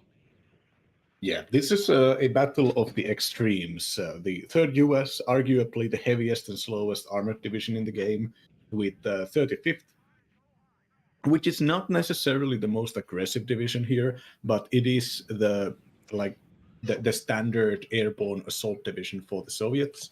The thing that makes 35th different from a bunch of other airborne divisions is that they get a solid resource of BMD2s and BMD1s, which are lightly armored but decently heavily armed infantry fighting vehicles. And those things cannot survive even the slightest hits from older generation missiles, but they still have autocannons and concursors. Most airborne divisions don't have that. And also, you support them with a bunch of these Desantniki UAS concursors, these four missile carrying cheap cars. You can actually have a decent enough long range defense. Using that long range defense, you can then try to drag your enemy into close range fighting, where your units with their Metis launchers can get even more shots. Your guys with the Spetsnaz and the OP Spetsnaz, OP here meaning anti-tank Spetsnaz, all of those guys can actually start getting their performance up. 35th doesn't have the best infantry in the game. Their infantry squads are relatively small, the standard Desantniki, but those squads can absolutely fight off the infantry tab of 35th. 35th, not 35th, 3rd US. 3rd US lacks mech rifles. They lack most cavalry scouts. They lack all of these units that could facilitate a fight right in the opener. So we're seeing 35th basically hide behind Bradleys and snipers, which is the correct option, I think. Even though it is, even though if your Bradleys or snipers get attacked, there's very little that they can actually do, because the real fighting power for Bendover is coming right immediately. M1A1 Abrams, supported by the CEV, that in the last game was getting like insane numbers of value out of it. And then with a PVADs supporting to shoot down helicopters and drive off enemy aircraft. Kommy here not opening with a bunch of helicopters, but 35th does have a lot of gunships, and also their only weapon that can reliably destroy the heaviest tanks, which is the MiG-27 AT plate. They got a bunch of those, and that's basically what Kommy wants to do here. Kommy wants to abuse the forward deployment advantage, get every single ATGM out, only fight infantry fights, and then just keep buying planes. Meanwhile, Bendover is basically climbing the massive hill of playing a slow build-up game on Thaler, one of the closest range knife fighting maps in the game right now. Yeah, CEVs have shifted the games around on this map a lot, though. So the one card of M728 CEVs here, those are going to be the key units for Bendover. The M1A1 kind of being even the tank for that CEV vehicle in this matchup. Like, they just want to figure out where the enemy AT weapons are and soak them up so that they don't kill your CEV behind it. Whilst the M1A1 can take a couple more hits, especially from Conkers, but even from RPG 29s if need be. And yeah, we only see one of them so far, as we see a decent amount of recon vehicles here, but they all have to be defensive. The M113 ACAV being back in business, that is a good assistance for all the American decks as well, as for 40 points, that is a pretty decent fire support unit that can kill off overextending UWATSs or BMD2s as well. But the proportion in the opener is still heavily in favor of Pro Kommy. So if Bendover can keep it as a +1 without losing too much for a while, like that would be the dream scenario for him. He has no chance of actually winning the opener directly. Conqueror's missiles going around, aiming for the UATs, will find the first kill here, and the sniper team likely just gonna get overwhelmed here in a second. He's already trying to disengage out of this. Another Humvee already goes down, Bradley realizing that there's just way too many Conquerors on the other side, and the M113 ACAF is not quite on range here against the Conqueror's units in the south, likely gonna go down there as well, and that leaves no AT weapon here against the BMD2 in the south. Oh no, 2 Bradleys going down immediately as well. 2 Conquerors, the one in the north and the one in the center. So this is not the start that Bendover hoped for here at all. And a pivot unit here without smoke, caught out in the open by a Conqueror's unit as well, will get killed off too. Like, this is completely the opposite of what you hoped for as 30S. That the enemy gets the center, that is to be expected. That he gets killed on half of your recon, and even some of your other units behind that in the first 2 minutes or 1.5 minutes even. That is not what you were planning for. Yep, it's the format fast moving forward deployment units. They can surprise you, and the Bradley CFVs are just way too expensive to lose. You just can't afford to buy a bunch of them and then not have them immediately. They are like 130 points, I believe. You're paying so much, not just for the fact that it's an armor vehicle, that it has a buttload of top missiles or an air raid autocannon. You're also paying for the recon traits and the forward deployment. And now we see a sniper with its weapons turned off and basically spotting for the Abrams. Abrams goes in and gets Conquerors. Might want to go and take a second Conquerors as well. Though, yeah, Bendover currently spots a bunch of infantry around, but doesn't spot any targets for the Abramses. So the CEVs are going to wait. They're going to expect some kind of counter, maybe a plane, maybe a helicopter. And so far, I'm sure Bendover is just thanking his lucky stars that there is no tick happening. And speaking of which... Yeah, there comes the first MiG-27 onto the battlefield as well. Will move towards the enemy there. Mi-8 MTA under fire by the Chaparral. That's an important kill there. Gets that done. So the MiG-27 here having a bit of a tougher time. F-15 with the MRAMs moving around, trying to get the kill here against the MiG-27. Finds the first good hit, finds the kill as well. So Bendover starts to turn the traits around a bit. Does lose another ACAF here in the south. His M1A1 is taking the engagement there, assisting against the Dejaniki. So at the 7.6mm MG can hold out a bit longer. Dejaniki here soon gonna go down. CEV find another Dejaniki squad as well. And Dejant Rajvedga under fire as well, whilst the Conqueror's unit tries to go for an ambushing position. Next MiG-27 is around. So the M1A1 would need to smoke off, does not see the missile coming, and does get killed. Stingers might retaliate. No, they can not. The Dejaniki Rajvedka at least did go down beforehand still, but obviously losing an M1A1 here, the only anchor unit that with some firepower here in the south between all the recon units, that is pretty painful. You might need to get a replacement here ASAP. We have Apaches moving around instead right now. That's an interesting investment. I don't believe it's a bad one, but for sure one that does not hold territory for you. But we have another F-15C now in the sky. So yeah, this game is still expensive, and the attrition rate just started quite high for Bendover, so he has to really grind his way back into this.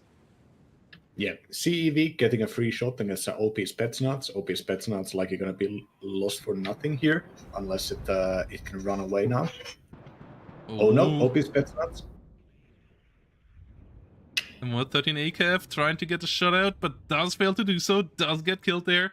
One of the Conqueror's units get overrun by the Apache in the south. The BMD2s disengaged at least, to give up the pressure there a bit. The sniper here, that is still an insanely important unit for Bendover, and he is lucky that Pro Kommy did not move any recon infantry around in the south. Apache is here trying to figure out how deep they can go. Dejant Igla already on the way here. And now the Apache is retreating. Next M1A1 is moving around. The +1, that is still all fine. BMD1 does get shut down in the north. Engineer Flash here not close enough to deal with the Dejaniki BMD. But F15 here, that is a key unit. M1A1's moving out again. That is really important as well. The snipers here and the scouts still getting great recon out for them. So the M1A1 still can do a lot of work here in the south. Whilst none of the zones that are directly on Bendover's sides have been compromised yet. So it's all still at an okay spot for now. It's not at a good spot though for Bendover. Yeah, losing that, having to keep up the air supremacy with the F-15s, and meaning that you can't just have one of them, you kind of do have to get two of them, at least at some point.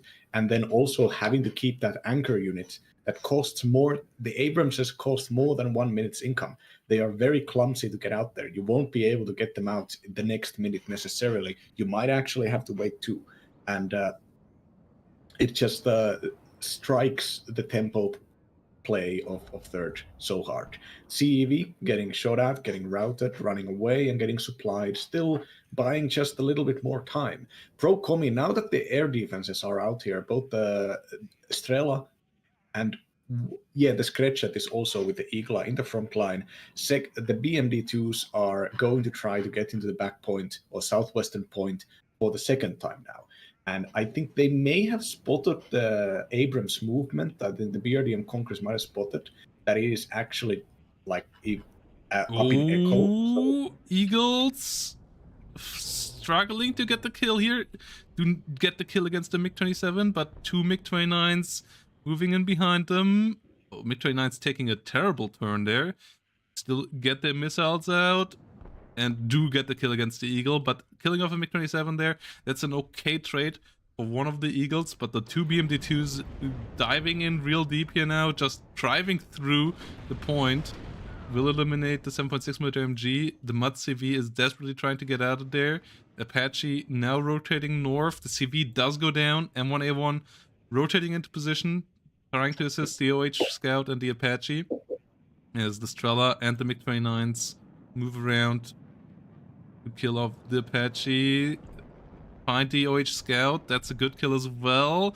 MiG-29, number 1 does get scratched though. Number 2 does get killed off as well. This is taking off some pressure from the Apaches and from the air in general here on the side of Bendover. Gets a helicopter kill as well.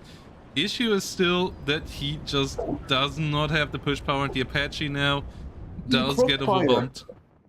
Oh, such amazing positioning from Pro Kommy. Pro Kommy put those BMDs in a position where they couldn't be targeted by the tank, but could target the AA. And with the Skretchet and the Igla on the side there, and the BMD, the Desantic BMD also put in a position where the Abrams could only engage it. Yeah, the Abrams needs to disengage here now. Is failing to do so, is getting rear-shotted by the autocannon of the BMD2. And the Dejanikis here pushed against it as well, so the M1A1 does go down too. And that is putting the whole southern flank here in disarray for Bendover. His northern defenses are still holding out nicely. He has some Bradleys there around now, but he just does not have anything to hold the south. He won the air fight now, which is really important if this game goes into the late game. Issue is that chances of this now happening have been reduced heavily by that M1A1 being killed off, being overwhelmed from all angles, as Bradley's fire teams and an OH scout here desperately trying to move around. The F-15 is here now, running out of space even to just loiter around as the Iglas and Strelas push closer and closer. The northern engagement here, Bradley is involved directly in the forest fight. With the RPG-7VLs against it, that's a bit dangerous, but might actually work out. Stinger teams though now getting picked off by BMD fire. OH Scout here at least finds the Dejaniki. CEVs trying to at least get their shots out here onto some enemy units. Bradley did get pushed back, and BMD1s will finish it off as well. So even the center position now starting to fall apart here for Bendover, who is trying to salvage the South now with the fire team and another Bradley and M1A1. It won't be easy. Yeah, back to the drawing board here. It's only 300 points and only a +3 now, but that's still very bad. At least 10 minutes in, that's very bad for third US. Like those engagements, losing, driving your Abrams into a crossfire, driving your Apaches into a crossfire right after one another. Those are exactly the things that you don't want to be doing. Those are the natural one catastrophe. And those are also Igla does get the F-15 with a crit there. It was a double Igla hit there. That's really unfortunate, because usually a double Igla hit only deals 8 damage, but with a crit, they did deal all the 10 damage needed there. The Dajan Iglas now at least under fire, at least will get pushed back here, and the M1A1 here in a decent spot. Once the Iglas are dealt with, the Apache can be helpful as well. Issue is that an OP Spetsnaz together with BMD2 is doing a good push now from the north. Chaparral and Stingers there need to disengage. The Apache is rotating already and is the only unit that really could salvage that situation against the OP Spetsnaz right now. Whilst the southern recon has been dealt with for the most part as well, so the M1A1 and the Bradley currently not able to take any engagements. Yeah, even the lack of recon here, meaning that the Bradley could not fire at targets, even though it is in a pretty crucial position now, finding and missing a BMD2. But still, the fact that the CEV did not fight against any of the infantry here, it got shot by the BMD2 Conquerors, and then the OP Spetsnaz walked in here. The Apache doesn't want to fly a little bit closer to find this because of the potential of Iglas, and actually Bendover is spotting this Igla right now. And this Apache does go down, another really expensive unit. The units in front that are supposed to protect your M1A1s and your Apaches, they are just not here right now. And that is the real problem. Like, the recon Bradleys getting shut down that early on, so that Bendover, instead of investing into a couple fire teams to be the line between his M1A1s and to protect the flanks for them and the enemy units, to allow the M1A1s to get into engagements on their terms instead of driving into fights time and time again, trying to be the firefighters. They do get some kills here in the south, but yeah, the next recon unit goes down. Like, this was really the issue. The 2 lost Bradleys in the early games kinda ruined the whole thing. Bendover has a counter push now going on up north. That might give him a bit of room for breathing room, though at the same time Kommy is actually pushing in with Dajanikis onto all the northern supply roads as well. MiG-29 moves behind an F-15 here, so pushes it out before it can deal with the Mi-8 rocket. Likely not going to get the kill, as a good couple of red units at least get shut down here by the M1A1s and Bradleys, but the M1A1s and Bradleys need to take out 3-4 units before being paying off. So for the M1A1s, maybe even a good bit more, as a D44 85mm AT gun here has a flanking shot. BMD2s at least do get reduced. Reducing the number of ATGMs that can come around from all sides is pretty key if you want to win this fight around this area of the map, so that's quite important. But the firepower difference here is still pretty significant. Yeah, this is we are kind of seeing Kommy just do a showcase of how this is supposed to be done. You abuse your forward deployment advantage, and when you get some kills, you don't just sit back and try to hold the game. You don't let your enemy get back on their feet, but instead you keep sending the ATGM cars, because those are the fastest units you have, and then you start doing this mild desantniki like infantry attacks. With the BMD support, you can fight off any of the enemy infantry, meaning enemy will have to get some heavy tanks to counter you, and then those heavy tanks are nice. Side shot against the M1A1 here that just moved slightly. Exactly that. Yeah, exactly that. Oh no, it looks so bad. The lack of just reliable frontline infantry because it's all getting taken out by Pro Kommy. And he hasn't even bought artillery yet. Imagine how bad this would be if Pro Kommy also had artillery. Yeah, at least the artillery in his division isn't the most amazing, but the Nana still can ruin your day just fine. Pivots and engineers do clear out the north, but a BMP-D1 with a ATGM gets the pivot gets killed out by the M150, so Bendover at least is getting that point for now. His Hawks have cleared up a bit of the reinforcement roads up north as well, though not all of it, and now there's a Strela around. And yeah, he is boxed in two small areas of the map, being shot at from all sides and just not having the supporting system that he would want to have for his M1A1s and his Bradleys around anymore. And that is really the big issue here. He just got into the attrition fight a bit too early in this game, and Kommy, knowing how to press the issue, just never let him out of that. Yeah, I mean that the side shot by the MiG-27, which means that if it was a front shot, there would be 2 health left on the Abrams, but a side shot was a full kill immediately. Like that following up the killing of the Bradleys, and the Bradleys would have on long range would have been the weapons to stop the BMDs. Like the Bradley cannon can just front armor destroy the BMD2s, but Bradley's got killed, and then you have to use the more expensive stuff, and then it gets killed, and then you have to be very aggressive in dealing with the enemy air power, sending in your Eagles, and the first Eagle that's bought this game, the Kaiser, is still around, but the Strelas are like basically near the enemy spawn at this point.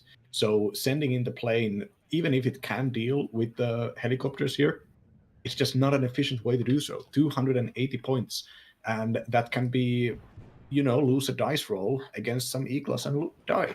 And third US just wants more space. It wants like an extra kilometer between these zones to buy itself time so that it can actually get its armored fighting line. Yeah, M1A1s and CVs here desperately trying to get some damage in. CVs at least will deal with the AT cannon in the south. The Flamia and the Eagles there can't do anything, so the scouts for once will be able to get some free room, but the Strela at the same time killed one of the enemy helicopters, one of the Hogs in the north, and pushes back the Apaches here once more. The Apaches have really little room to maneuver here, as the scouts do buy a bit more space, but CV here is stunned down so heavily that its reload time is now at 19 seconds, so it will take a while here to get another shutout against the Plamia. Should at least kill it if it gets a decent hit, and it does so.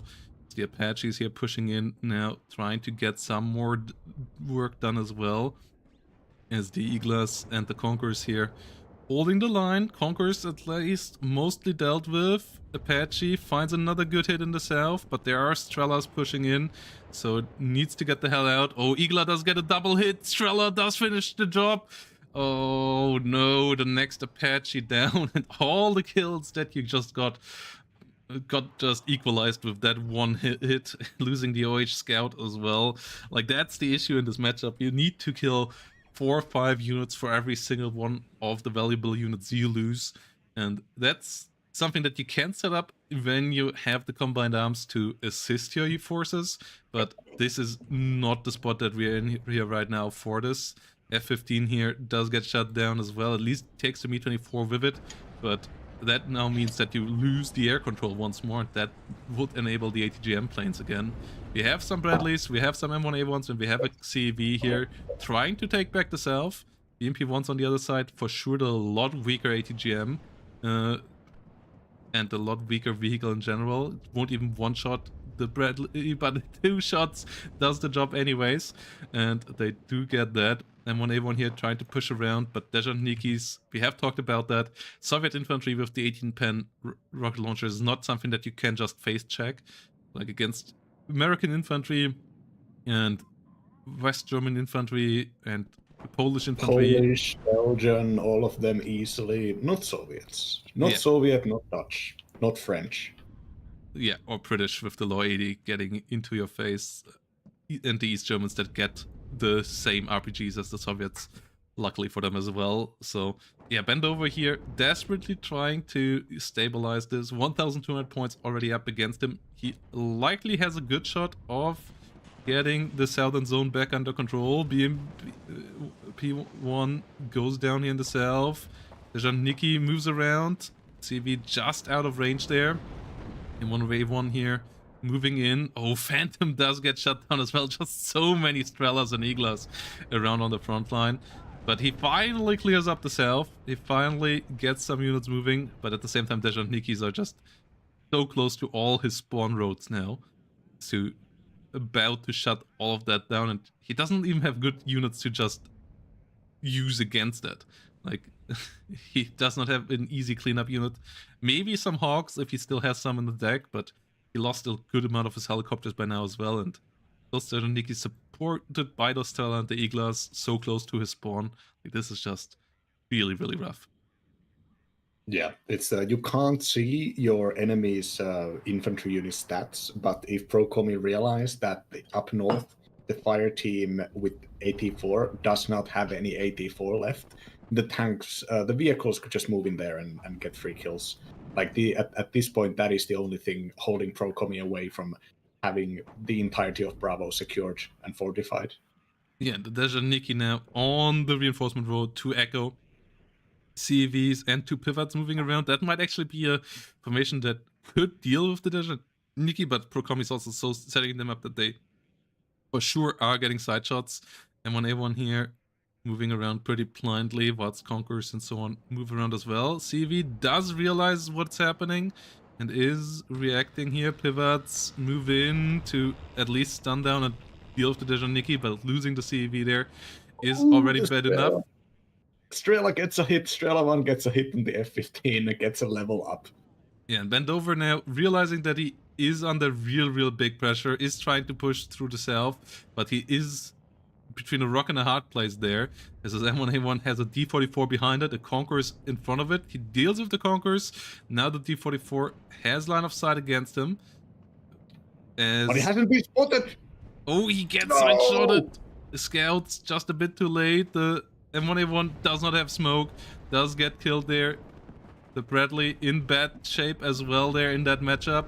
Scouts desperately try to get the stun on the D44, failed to do so, so the D44 does a great job here. Pro Kommy did win fantastic games in the past on the back of D44s, and they are doing the job here once more, as M1A1 does get hit in the center here as well. Conquerors doing a good job there.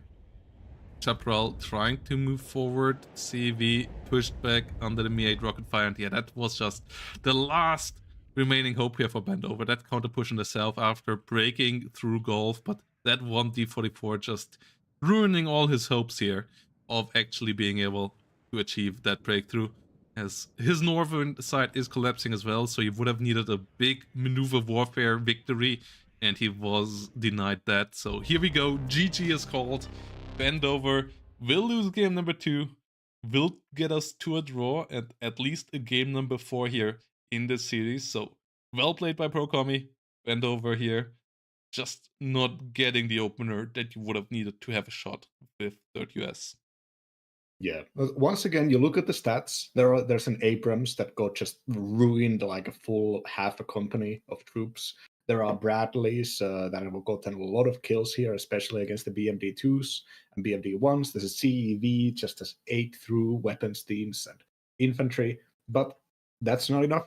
You just you have to start doing that. You have to have more CEVs that overperform. You have to have more Bradleys that overperform, because that's your because that is your division. Your division is way too expensive. Like, especially in the end there with those AT guns, Pro Kommy is showing that old trick is better than a bag of new ones, as they say. That you're thinking, oh, what would I use my World War II era anti-tank guns in this World War III scenario? Well, you put them in random places where they're unexpected. You you position them in such a way that they will always fire at the side or rear armor of the enemy. And then when the enemy figures, now's the time to take a risk, let's just drive forwards and get there. I'm betting there is nothing that can stop us. And then bang, bang, double side shot. It's like a 40-point unit, a 50-point unit, very, very cheap one. Like taking those units in your deck and then not using them as your front line as you would during World War One, World War Two, but instead positioning them like that. That is the way to make like every division valid, even a weaker division such as 35th. Though of course on this matchup, absolutely not a weak division. Yeah, GGVP here to Pro Kommy, and that will get us to game 3, where we will have Protoss. That was, I believe, that was actually game number 3. The Stoneware game was the game number 2. No. Oh wait, no, those are different days. Yeah. Yeah. Eichel Oh, was yeah, the second one.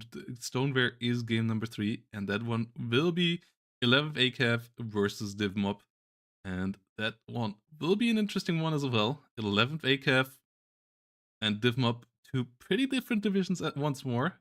One is a high-class armor division, one is just the cheap spam that everybody is still fearing, and we saw a lot of bans. Let's see if Bandover can handle it and show us that Div1 can be handled. We have seen Div1 losing on Stoneware 2 times before this season. Let's see if Kommy can change their fate, or if Stoneware is just not a Div1 map. Quick break, guys, and then we're gonna be back with game number 3.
Game number 3, actually not Stoneware. I was mistaken with the map, but the matchup was the correct one. 11th ACAF versus Div1.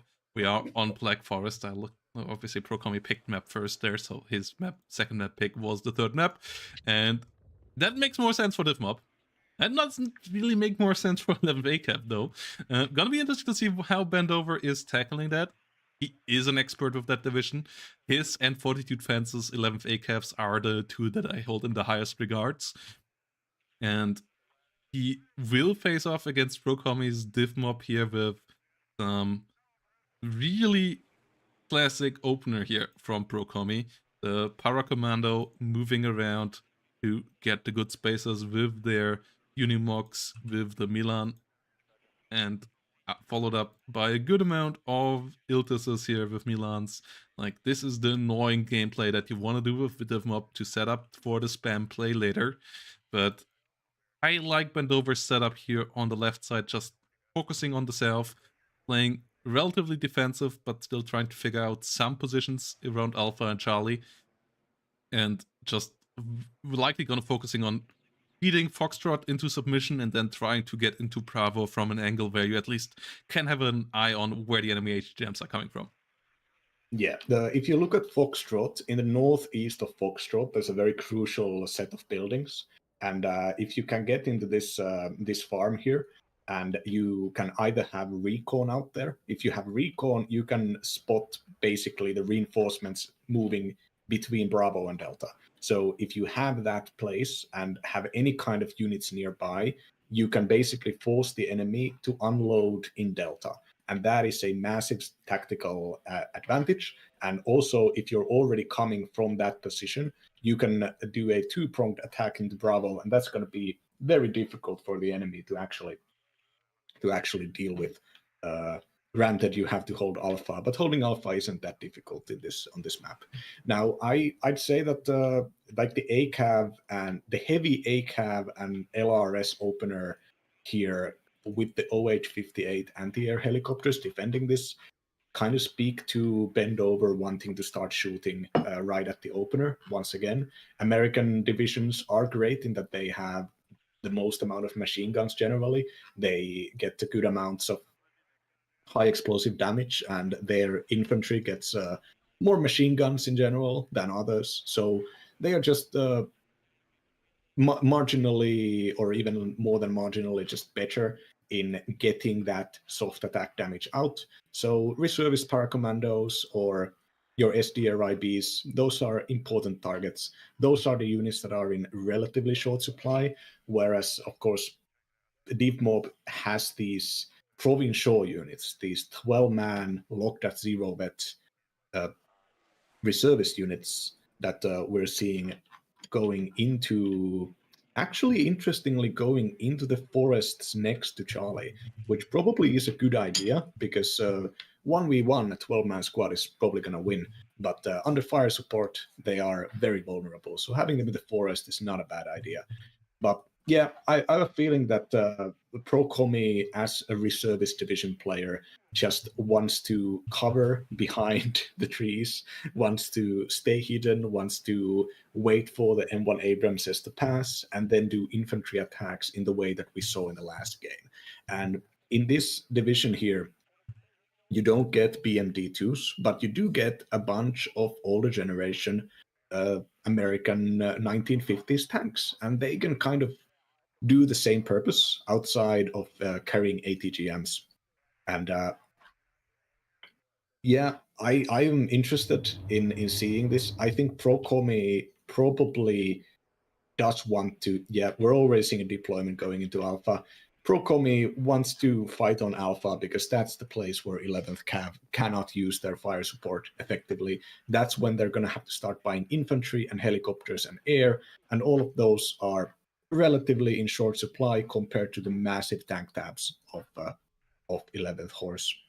Yeah, but the game plan of Bendover likely is going to be to contest Alpha for as long as possible, but you can give that up and just play around the spaces around all the zones, and then strike for Delta in the mid to late game so that you can get a tick up that the enemy just can't compete, because Echo should be out of reach if anything goes normal here for Kommy. Like, there is no realistic way for him outside of just completely dominating the match that he will get to Echo. Whilst we have CVs, we have an M1A1 ACAV here, actually not going towards Foxtrot, but directly going towards Bravo, and I like that idea. OH-58 Scouts here also now trying to get the F-16A shut out of Sky. One of the ones already going down to a Mistral in the south, though, and the other's failing to get a hit against the F-16. Mistral's here aiming up against the next one, so Kommy, for now, getting the job done that you want to get done with Mnet for the most part. Only issue is he's not in Foxtrot with his Paracommando. He got stopped by the LRS in the faster transport before that, and his Unimog there already going down to the Bradley.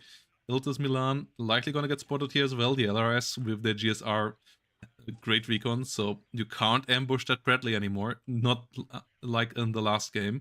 And that is going to be a big problem here for Kommy. The recon setup for Bendover is fantastic.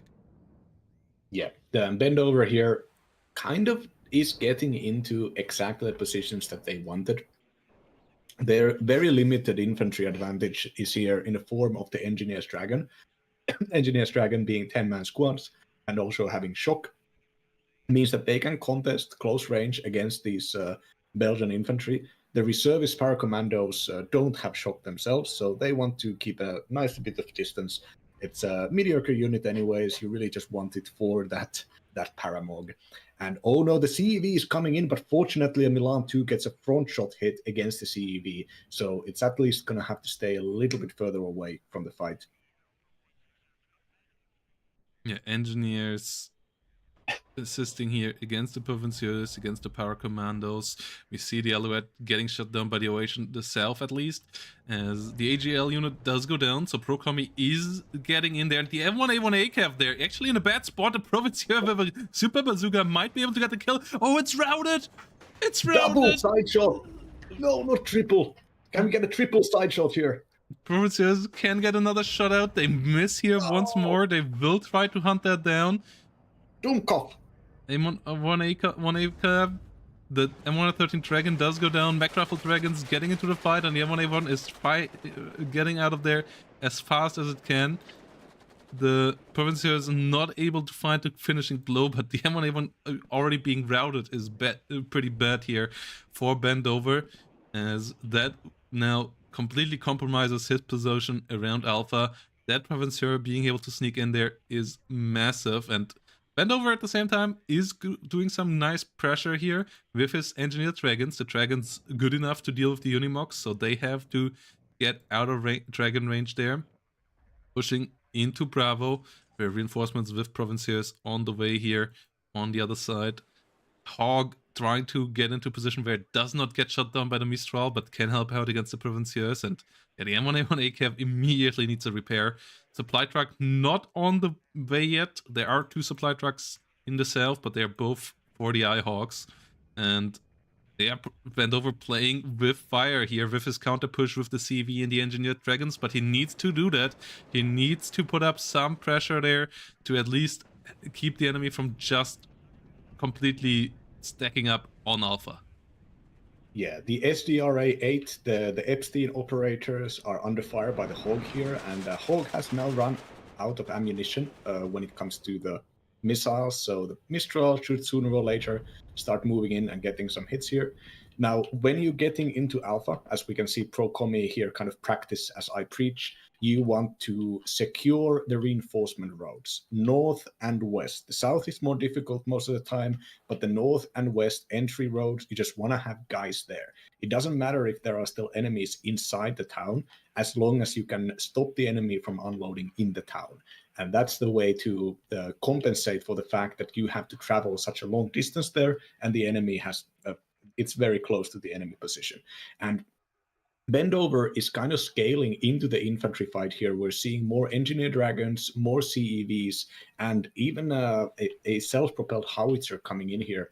No tanks outside of the CEVs, which is probably a decently good idea, but also exactly what Kommy wants. Like Bendover, with the CEV getting seriously damaged, Bendover's attack in the middle never happened, and now all the potential reinforcements into that Bravo attack are going to be spent in kicking the enemy out of the town of Alpha. And meanwhile, Kommy can just keep sending in now, interestingly, these military police patrol car, armored cars, as well as some provincial to just reinforce the middle even more so. Provincial are not cheap in that they're 50 points, but they're all very powerful. And if you can have them fight infantry without the enemy having any fire support, that's always a good deal. Yeah, the Provinciers have lost cost efficiency in my eyes. They got more pricey for a bit of an extra pen on the Super Bazooka, which nearly paid off there. That Super Bazooka with the side shots against the A1A1 was nice, but you don't use them for their AT capabilities usually, and their infantry cost efficiency has suffered under that. They got 5 points extra, so for 50 points, that's why I don't believe that Div1 is unstoppable anymore. Like, even on a map like this, because their cost efficiency has been hit now enough times that divisions should be able to cope with them if they get the right setup. But currently, Kommy's numbers here are still pretty good. You have to find an angle of starting to attrition away his units like kind of for free, like getting M1A1s into positions where they can just take a couple of ATGM vehicles out and then get away with it, or CVs into positions where they can just kind of for free fire at the enemy infantry. And that hasn't happened just yet. We have an A10 here moving in. We have a Hawk in a good position. The Mistral finally out of ammo, so the Hawk can move in and deal a good amount of damage here, killing off one para commando, but the I-Hawk will force it out, getting decent damage against it. Might even find a kill. Last missile here flying in. That would be big. Oh, the A10 not making it over the hill here. That's an annoying another loss here for Bendover. Those are the units that you just have to keep alive. His Engineer Dragons now pushing back into the Alpha zone. You at least want to contest that zone if you can't win another zone for you. As the Bradleys here starting to take out an M47. Those are the kills. Yes, that's exactly the kills that Bendover wants here. Second M47 in bad trouble as well. Does get taken out. So finally, some good value here, but the Alpha zone, he needs to contest that to stop the +2. +2 can be can end the game against you on Black Forest quite quickly, not by getting to 2,000 points, but just putting the enemy out of reach in the later stage counterattacks. Yeah, Bendover has now gotten the only close quarters capable infantry, the Engineer Dragons. They could be running standard engineers as well, but we haven't seen them yet, so they're probably not in the deck. Yeah, and the Bradley gets away with 3 kills here in the south right now. Like, that Bradley is the MVP so far for Bendover. If the tanks would have gotten through to Alpha for Pro Kommy, and that's a big mistake by Pro Kommy, he should have taken a different pathing for them, but if they would have gotten through this position here for Bendover, likely would have been unholdable. But with the Bradley getting 5 kills, they now enable the engineers to actually get that push through. Yeah. Now, SDRA-8, there is a supply finally getting into the town for Pro Kommy, so the SDRA-8 could resupply, but they have been pinpointed by the Engineer Dragons and are currently in a not the best possible engagement in here, unfortunately. Pro Kommy does get the shock now, but still not in satchel charge range, and the special forces might be lost there. Infantry reinforcements are coming in the form of 4 provincial actually, and there is already kind of a strong point being set east of the eastern entrance with the I-Hawk and the supply and all the Unimog Paras as well.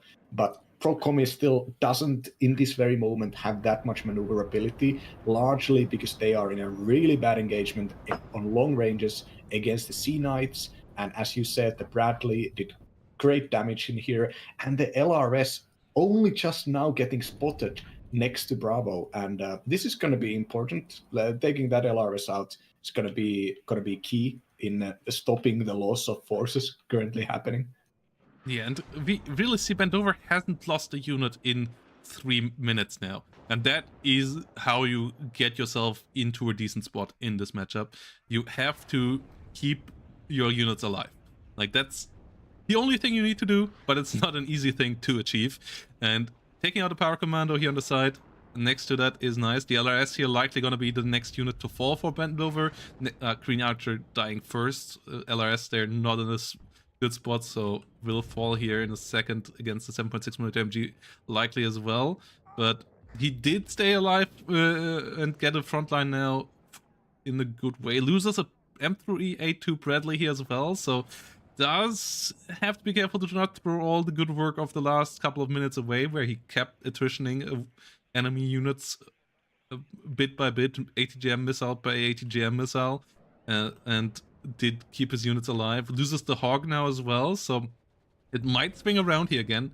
Like, Div1 always can set up pressure out of nowhere, so you're not out of it at this point at all. There's not enough unit concentration to just roll over Div1 at this point, but at least the front line is stable here for Bendover. At least he has reduced it to a +1 tick, and his M109 can start turning around the attrition warfare in his favor. Yeah, now with the Provincial are in the town, and Bendover leaned too much on the build-up, leaned too much on the combined arms, and not enough in actually just trying to secure that reinforcement road, trying to even bypass the enemy, just prevent them from pushing further.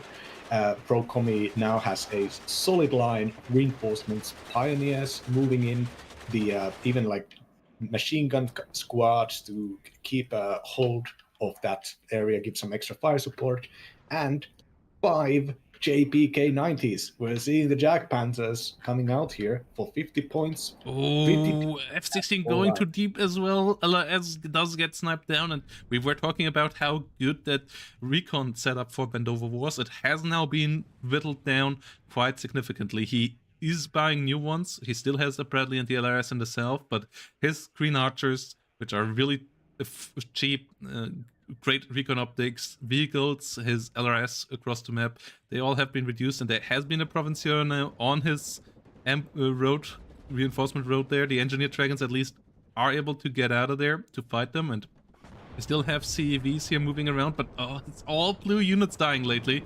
This is a disaster right now for Bendover. He has to be really careful to try to keep this fight alive.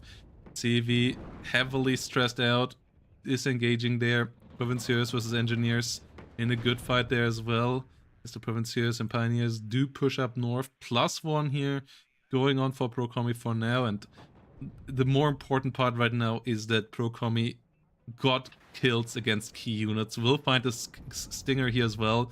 The combined arms lineup of Bendover not where he wants it to be right now, as OH-58 here gets shut down. Like, is that you lose units, that is obviously normal in a matchup like that, but he's currently losing his cohesion again, and that is something that you just cannot afford. Jaguar under ATGM fire does get killed as well, as it does not have the spotting and the survivable units in front of it to actually tank away the enemy shots. And yeah, Pro Kommy can buy combined arms each minute. Strikers, Jagdpanzers, couple of Provinciers, a cheap recon infantry unit, and a AA Mistral or 20mm autocannon. Like, that's something that you can just buy with 260 points of income, and that's something that's the game that Bendover can't follow. So he has to get his build up once more ready. He still has a decent core around, but he does not have the overwhelming unit, and he also does not have the position currently to use that formation. He did not push deeper into Foxtrot to try to get Bravo. He got into the alpha grind, and that alpha grind is not a healthy one to be in. Yeah, alpha grind is like the mob specialty. This is like, that's why I was censoring so much early on about closing those reinforcement roads, because in like 3 minutes this can happen. Every time you get into alpha, you're gonna want to buy a bunch of reinforcements, so that those reinforcements are gonna be there just as your enemy is almost crushing your final forces. And it can, with a town so large and so crucial, and with so many positions to like target the enemy fire support, as we can see right now happening with the Strikers and the Unimog Paras in position. It's just it is an incredible task to get a reserve division out of there. And we're seeing like Bendover's like, you have the Green Archer, which is a great recon unit. You have the Abrams, you get the CEV. Now, this is the force. This is the combined arms force here. You spot stuff, Abrams kills hard target, CEV kills soft target. But is that going to be efficient? Are you going to be able to dodge every single one of those hits? Are you going to be able to dodge the artillery? Are you going to be able to dodge the reservist paracommandos, one of the few units with actually decent infantry anti-tank weapons in this division? Well, did not lose any of the units here. Bendover didn't, but killed the striker, killed the paramog, but still nowhere, not really closer in actually getting into that zone, are they? Yeah, Now, the JPK-90s have kinetic penetrators, which means that if they're in the town and if they get a close range engagement, they can get a really good damage in. Really, really, really serious damage can be done with but that luck here. the other way around, though, they can't do anything against the frontal armor of M1A1. And the M1A1 finds the first one, takes the first one out, and yeah, currently Bendover is getting fed by Kommy. Kommy just trying to get the engagements, and M1A1's here being microed by Bendover. It just enabled him to not take any damage and get the kills. So trade-wise, this was amazing for Bendover. The last 2 minutes again, like he got 1 minute of income, 1.5 minutes of income killed without losing anything himself. Gets another Unimog here fed. Issue is he didn't get any closer point-wise and position-wise. And M1A1 here are under fire by the 2 or 3 millimeter, keeping him busy once more. And he will have to find a way to get those point trades that he just got into a positional victory.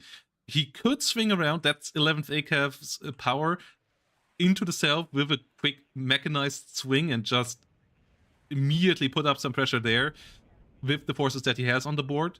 So that would obviously not be a risk-free maneuver. That would put him in the lines of a lot of fire, but he gets another couple of good kills here without losing anything. There have been 15 units or so dying on the red side without a single one going down on Bendover's side. So he is doing the job that he needs to do trade-wise. It's just a question, can he find a way of making the +2 tick here before it is too late? He still has more than half of the game remaining, and he has attritioned away a good amount of the enemy AT capabilities by now. But there is still a good way to go for him to actually make that a successful counterattack. Yeah, a big issue here is visible in Bendover's infantry reinforcements. These M113s are 0 vet, with the mech rifle dragons 0 vet. And mech rifle dragon, pretty strong unit, 9 man, 2 machine guns, has a dragon too. And you really just don't want that unit to be bought as at 0 vet, if at all possible.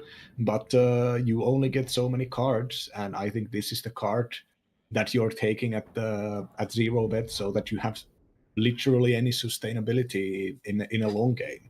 And all the engineer dragons here, I'm afraid, have been kind of are kind of lost here. And the weak spot here is very clearly for Pro Kommy is Bravo. Like the AT defenses and long-range defenses are just completely lacking, and the artillery is slowly dealing away with the infantry, even though, fortunately, the Eclairus Provincial do manage to run away. Yeah, we have an F-16 seat here trying to find a way against the Ihawks.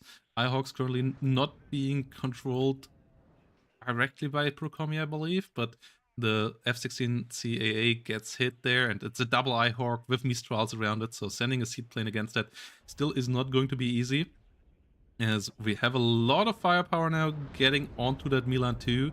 One engineer dragon does get overwhelmed in the north. That's something that you have to take, but Bendover is now going for that setup for the killing blow, and once you are entrenched in a position with 11th ACAV, with good lines of sights and a combined arms, then the div mob will have a tough task pushing you out of there. So if he can get into Bravo and set up a push towards Delta from there, then he might be in a great spot. Question is just, can he get there? Loses his Jaguar here to the Iltis Milan. That's already an annoying first little loss here. Does deal with some enemy reinforcement units here on the side.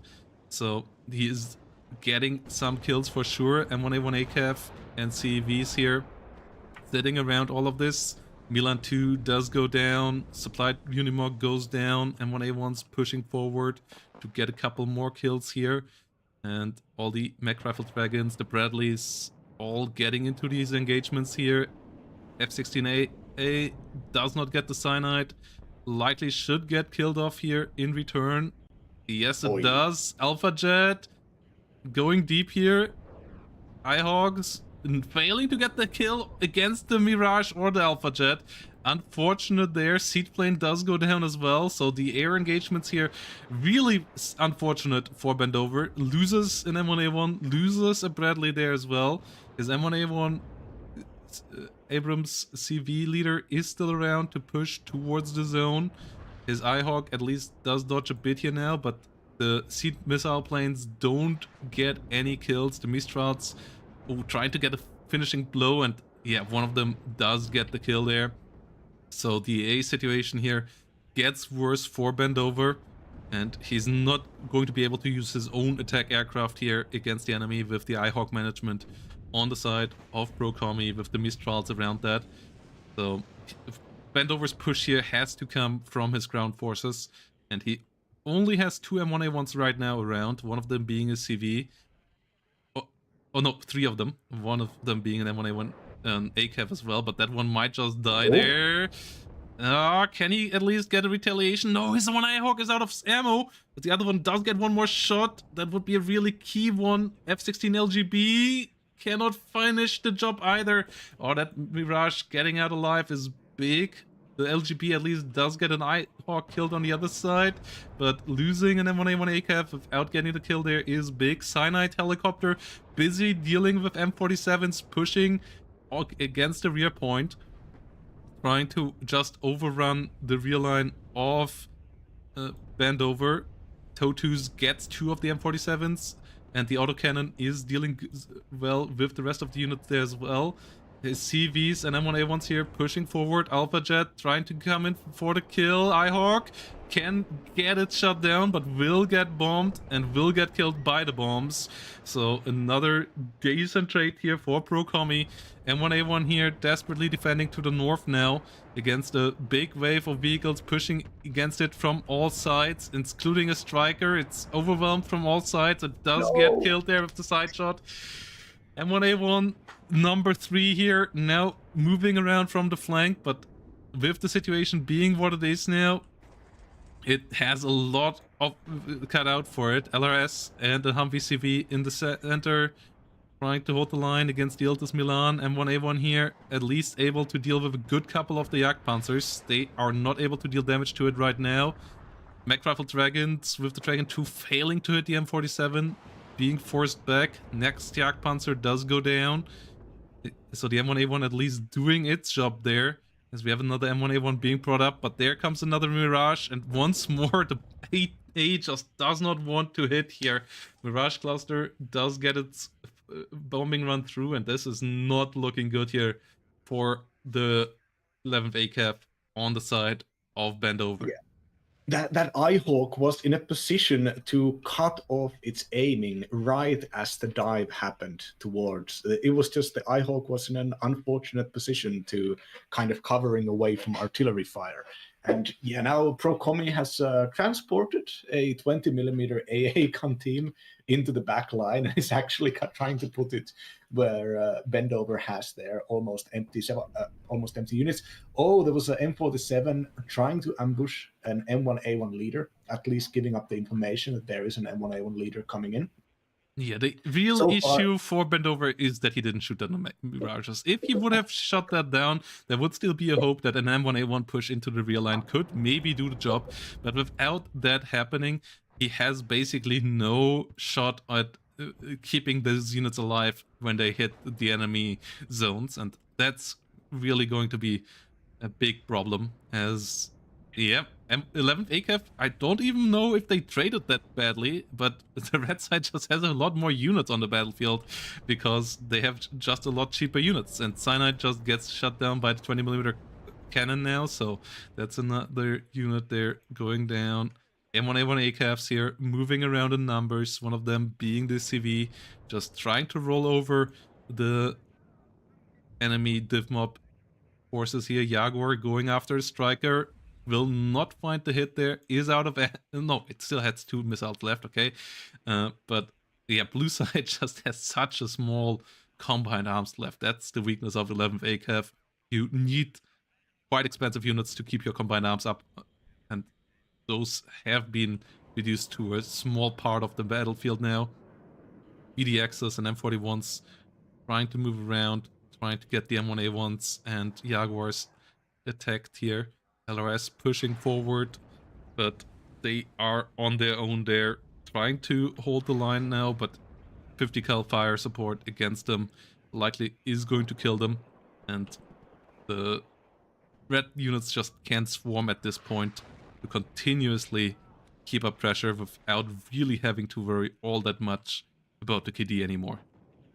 Yeah, there's barely any infantry left in here. There is a LRS squad and a one-man engineer squad that is just fighting against the BDXs, the gendarme vehicles, the paramilitaries. Very very dystopian looking these things are, and this has led Pro Kommy to, and I think Pro Kommy has recognized that the infantry tab at this point is so depleted that they're just sending in these provincials, ordering them into the enemy side to just exist around those reinforcement lines. The Ihawks just don't want to get hits here.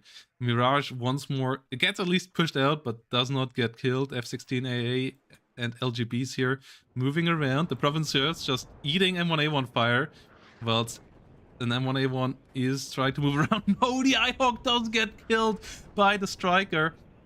M1A1's here now trying to finish the job against it, will do so.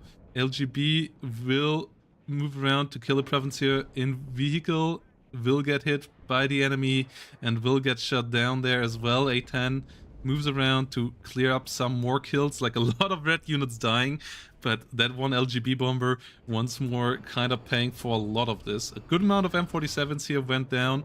A10 is trying to achieve more as well, but only 11 minutes remaining, 1,400 points difference already here in favor of Pro Kommy, and not enough AA to protect these remaining M1A1s from enemy bombs. 3 M1A1s here, that's the nucleus that you usually want to have around, and one F-16AA at least does go down, but the Mirage will follow it up and likely get away with another murder, maybe even with a triple murder, as it is hitting everything here. Yeah, including the stingers that were supposed to shoot it down. The M1A1 ACAV at least does survive. The remaining M1A1s here now on a bit of a suicide charge, just pushing in over the open field. The ACAV is continuously moving on as well, just trying to spot enemy units, but there is not enough time to grind through all of this. Couple too many engagements that went against the ACAV division here. Couple too many times that the cluster bombers just got through, and yeah, unfortunate they're a bit with the air RNG, though that was payback for game 1 where it was Pro Kommy with the unfortunate F-15 engagements. So yeah, Pro Kommy here getting a bit of payback, and with that likely gonna get this game number 3.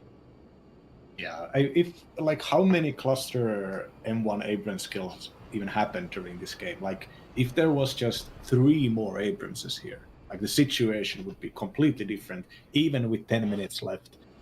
Because at that point there is like a critical mass after you whittled away so many strikers and so many light tanks and Milan 2 launchers and you know, naturally the cluster bombers as well.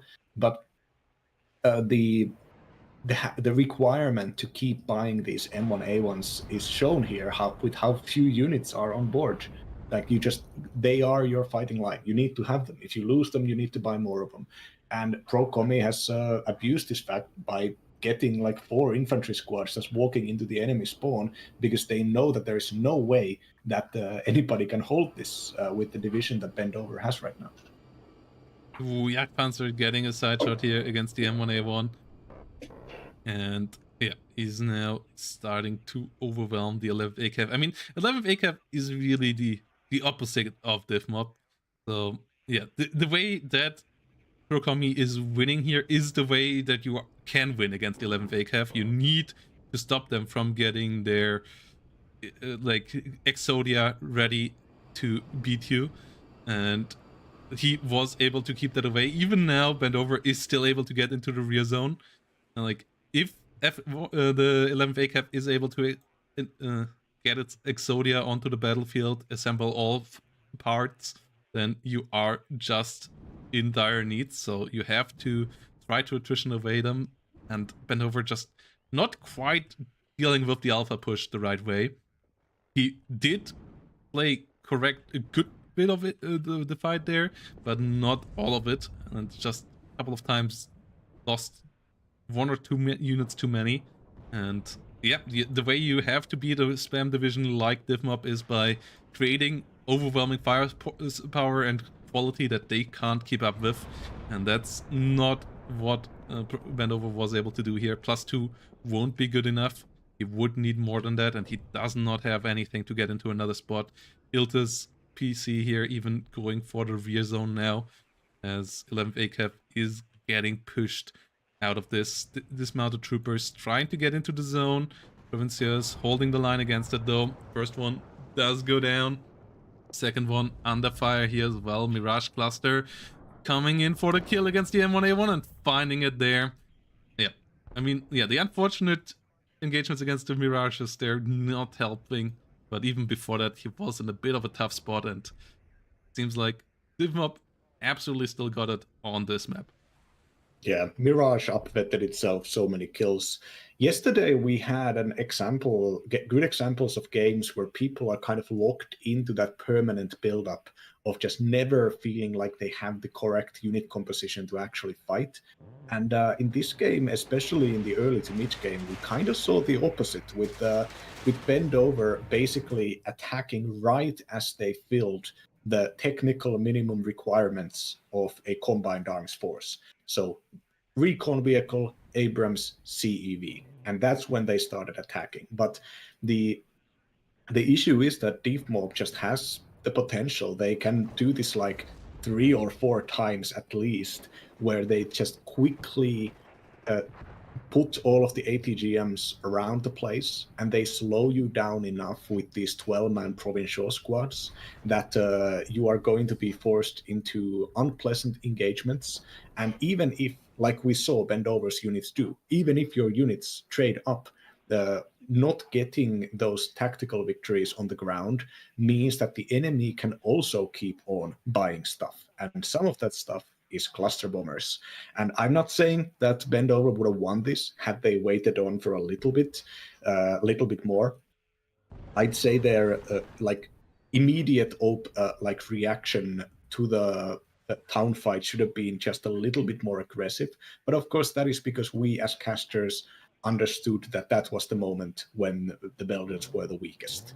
And with maybe just doing a way more traditional infantry attack to engineers in the front line and then stacking all the tanks and CEVs on the west side of the town so that the deeper and wider ATGM different defenses couldn't engage those tanks. That could have maybe worked out better on the long term. But Pro Kommy here, once again, correct choices, correct usage of the unit's advantages, and not using the units with their disadvantages. I especially like the JPK90 flank, which kind of existed as that if the enemy gets the tanks in close, the JPK90s can engage at around like 1,000 meter range, which is when their kinetic penetrators can do at least slight damage to the front armor of an Abrams. Not, of course, the side armor damage could be critical. So a little detail such as that, where Pro Kommy is clearly expecting the enemy to play in a standard way and already had prepared for a counter. And also, just when you have those extra units as Pro Kommy, why not try to drive them into the enemy flank? Why not transport an infantry anti-air gun right behind your enemy's helicopters? Who says you can't do that? Yeah, the breaking point that Bendover wanted to reach is like 2 CVs and 4 or 5 M1A1s, and he was always 1 or 2 M1A1s short. And that was a job well done by Pro Kommy here, and slight misplay in a couple of these engagements here for Bendover. In the end, also maybe not quite the right matchup pick. Like, he had the counter pick in this matchup against Pro Kommy's Div1 first pick. But obviously Bendover's picks at this point were limited. He is, after all, only playing with American divisions if possible. So his choices were down to only a bunch at that point. And few of them better than 11th ACAF for Black Forest. Like, maybe could have played 24th, but it's not really that much easier with those guys either. And yeah, in the end, GGVP here to Pro Kommy, getting ahead in the KD, obviously, as well as Bendover just exhausted his forces there, trying to get something back. And with that, getting the W here in game 3, getting the 2-1 lead, and putting back Bendover now on the backseat after Bendover won game number 1, and being on match point with that as well. Yeah, and if you look at the kill count here, you can see very American here, very Abramses, CEVs, and of course the artillery, they're doing some work as well. And with the iHawks and the kills against the Mirage clusters are really showing here. The iHawks just, I don't know if it was the constant repositioning of the iHawk. I don't know if it was just a series of bad luck. I don't know if the heavy artillery targeting of Pro Kommy had something to do with the iHawks being so inefficient. Probably did.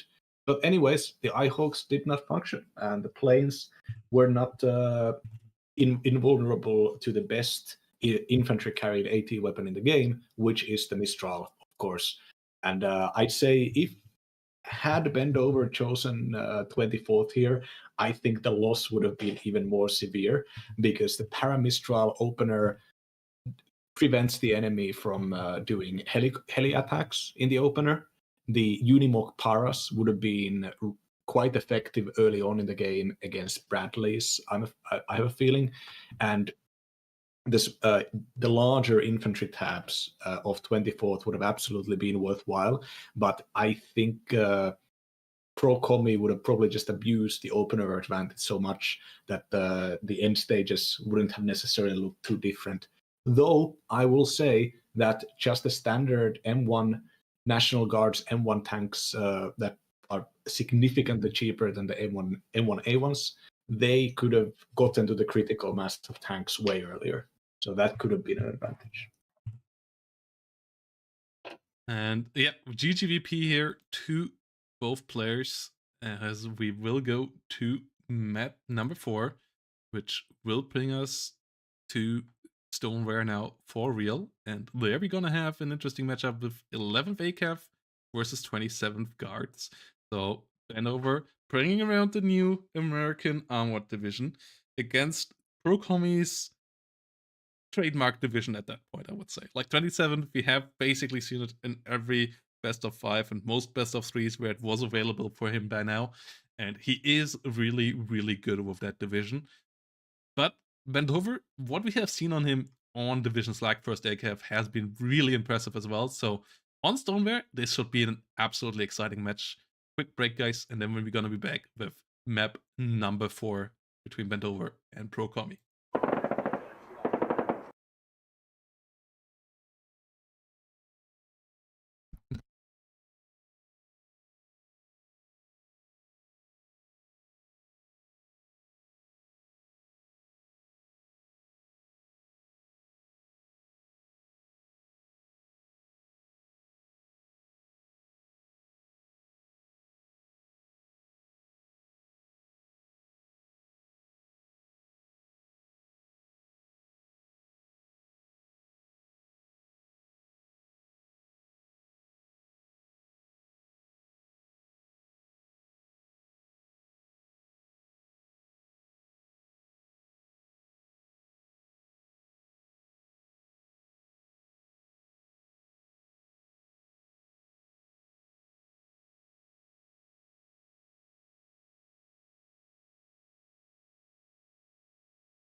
And I once more did mess up the order of things being picked, as I did read it from right to left for some reason on the right side. It is obviously second Panzer Grenadier being picked here. 27th is for potential decider game here for Pro Kommy against the 24th on the other side. It will be second Panzer Grenadier versus first Cavalry here. So arguably NATO's strongest division here in the hands of Pro Kommy. He has played them whenever they were available as well, not leaving a good division open if he can pick it. So second Panzer Grenadier here against the first Cavalry. Let's see if the new American edition can actually keep up in that fight in the hands of Bendover. If anyone could be able to overcome Pro Kommy's second Panzer Grenadier with first Cav, it would be Bendover. And if there would be a map where it would be somewhat okay with that matchup, it likely would be Stoneware as well. So will be interesting to see what Bendover can do here. Before we jump in though, quick shout out once more to the Matcherino page, guys, where you can assist the whole tournament financially and assisting the players playing in it financially by clicking the claim code button here on the side without paying anything yourself. And you will add 25 cents to the prize pool completely for free. You also obviously can contribute directly if you want to. And also, if you want to support the channel, leave a like down below on YouTube. And if you want to support it even more directly, leave a Twitch Prime or channel membership. That helps out a good bit as well. And don't forget to follow Lloyd's Twitch channel over on the link in the chat right now as well. With that said, guys, let's get back into this really hot game number 4, match ball with second Panzer Grenadier for Pro Kommy. Yeah, I'm looking at Bendover's opener here, and it is quite interesting. We have the discount Recon Bradley for only 100 points, which is good. You want it to be a little bit cheaper, even if it gets the older generation ATGM and less armor. There is a Bradley Stinger fighting vehicle, the SFV, which is only 50 points transport. It only has 2 ITO missiles, and it's carrying a Stinger, but also this is a nice value pick here. It also does not have an AP round for its autocannon. It has a bit more helicopter range, but it can only do HE damage. That can be good enough to deal with Ultramegas and so on, but you have to be a bit more careful. You usually want to keep them behind other Bradleys to not get into the autocannon fight against other autocannon vehicles. Yeah, and then we also have the very upgraded N2A2 Brat with a 100-point bunch of heavy weaponry, top missiles, and even 6 armor, with the additional 1 health point coming in from the explosive reactive armor. And this is going to be quite similar in many ways spiritually to the 11th Horse, because 11th Horse is also a cavalry formation, such as this one. So the infantry tab, even though it has a series of powerful infantry units, the infantry tab is very small. So most of the points in most cases are going to have to go to Abramses and Bradleys and CEVs. And these Abramses are the ones that I mentioned, the 200-point ones instead of the 275-point ones. And these things are the same vehicles in every way, except they have less armor penetration and less armor. And still very capable, especially against softer targets or targets that are not technologically like too advanced. The only unit that this matters to in this matchup is going to be the Leopard 2 A3. And even then, I'm sure First Horse can bring out a lot more heavier tanks than just the base model Abramses. And this recon heavy opener is going to have very little fighting line anywhere except Bravo. And in Bravo, it's going to concentrate all of its weaponry. It's going to have a single really big recon squad, 1 standard recon squad, and 1 close quarters infantry engineer squad. Rest of it is just fire support. And Pro Kommy responding on the other side is doing a limited Fallschirmjäger opener, followed up by Marders, interestingly, with the damage dealers, anti-tank damage dealers here being the PA1 anti-tank helicopters. So no tanks coming out here from Pro Kommy. Very much Pro Kommy expecting to fight this defensively behind the forward deploying Milan 2 launchers. And also, interestingly, not that much anti-air. We have Schwilling, we have Eyehawk, and we have Gepard, but no man pads coming in, nobody that can actually exist in the town, garrison in the buildings, which is very useful against helicopters. Yeah, we have an Avenger here on the other side as a quick AA, and that one already aiming up against the BO-105 Recon, and likely should be able to get a kill on the BO-105 Pa here as well, or at least keep it away from getting more shots off. That one got a Humvee killed here beforehand. Oh, Milan 2 fighting against the Avenger. Avenger needs to get the hell out of there. Did not get killed by the first shot, so that's quite fortunate. One big advantage that the first Cav gets is that their CVs do get smoke launchers, and that makes those support vehicles amazing for helping out in infantry fights, because you can get their shots out and then smoke off, reload between in the smoke, and then get out when you have reloaded to get another shot out against the enemy. Smoke launchers make those CV units so much more helpful, and you only pay 5 points for it.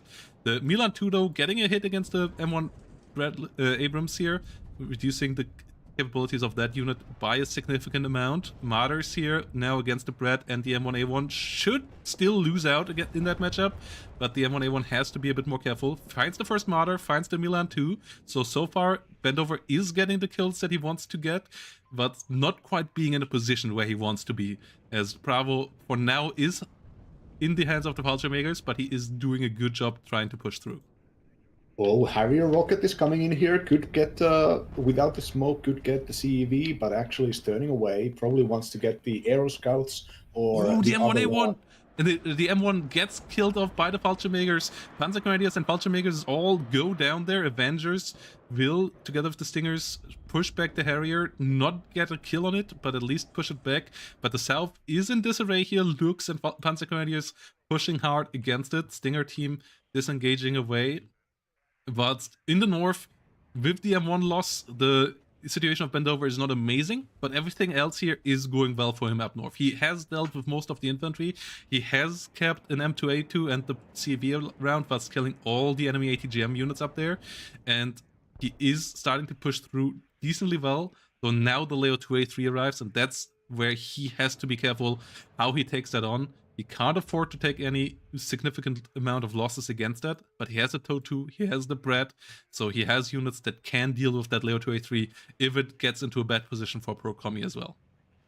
Yeah, Pro Kommy's infantry fought those fights against superior numbers repeatedly, and that's when the M67s can do their stun duty, and just the overall disadvantage that Bendover has with infantry is kind of countered by the fact that Pro Kommy just took bad engagements. Yeah, Lux does get killed in the south, as the Leo 2A3 is pushing through the center now. CV there in a bad spot, trying to disengage out of there, but will be found and didn't have a smoke anymore to disengage. So Leo 2A3 immediately getting some payoffs. The Lux getting the M67 engineers. That's your best infantry that you get in that deck. 10-man squads with the M67s and the shock trade. Those are absolutely fantastic. So losing one of those where you are limited to 5 of them on one vet to the Lux there is pretty painful. We see an Apache, which likely is not come around in more than one. Maybe we will see 2 of them around to deal with the Lux. Should be able to do so, especially with the Kiowa giving it the recon that it needs. And yeah, it will find the Lux, but is in risk of dying to tornadoes also diving on it, so has to be real careful here. Avengers dealing with another BO-105, so yeah, Bendover is still getting the good trades here for the most part. That's the position gameplay I like a bit more for Pro Kommy, but Bendover is starting to stabilize the front line across the board. Yeah, Pro Kommy is now trying to play basically smoke creep with the 2 smokes with the vehicles, get the infantry close by and get a good engagement. But Bradleys and Cavalry Scouts are in position to fire at this thing long range, and the Brad now getting an autocannon fire against the Milan Marder. Now, another Milan is coming in. Gepard going down behind all of this as well. The Marder here in trouble. Leo 283 was not in position to help out here. M67 engineers pushing back the enemy Panzer Grenadiers quite well as well so far. Can disengage a bit further to not be shot at by the Leo 283 as new Stinger teams arrive here. These in Humvee, so not a full deck full of Bradley SEVs.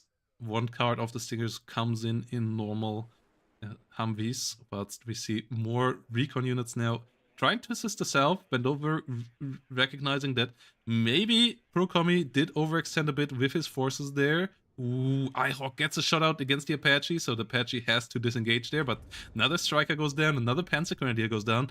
Lately, all the kills have been units of Kommy. Second Panzer Grenadier here, maybe overextending a bit in the early stages of this game, and now trying to play catch-up and not achieving it. Bendover has forces all around the board. Cavalry scouts might even get a looks in the north. Yes, find the looks there, trying to rotate around the north as well, so not a single kill for Kommy in the last 3 minutes, whilst he lost 10 units of his own, and this time around they're much more expensive than the units of Div1 that he lost last game. Yeah, and now with artillery coming out for Kommy, Bendover's more expensive artillery with the guided copperhead munitions, these that if there is a recon unit or a Colt or something nearby, they basically get pin-perfect accuracy, even at very long ranges. And this thing is already taken out a crucial Milan, and probably as long as the Colts are going to exist in the middle there, they're going to be a huge issue overall for Kommy. I agree that Kommy absolutely overextended in those fights, again, attacking with 2 infantry units with barely any support against 4 infantry units with support. Just not the way to go. Just wait for 4 minutes, get your Feldhaubitze up, get a smoke mortar up, get an extra tank, and then that can start happening. But I feel like Kommy is probably afraid that if they give the enemy too much space, the enemy can start getting tanks that Kommy just can't really deal with on long range.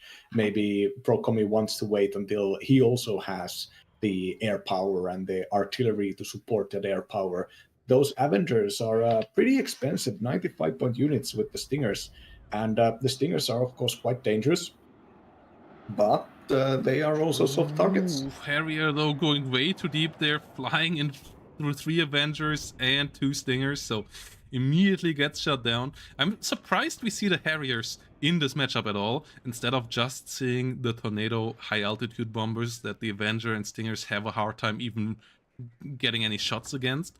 But the Harrier is pretty suicidal against those great short missiles.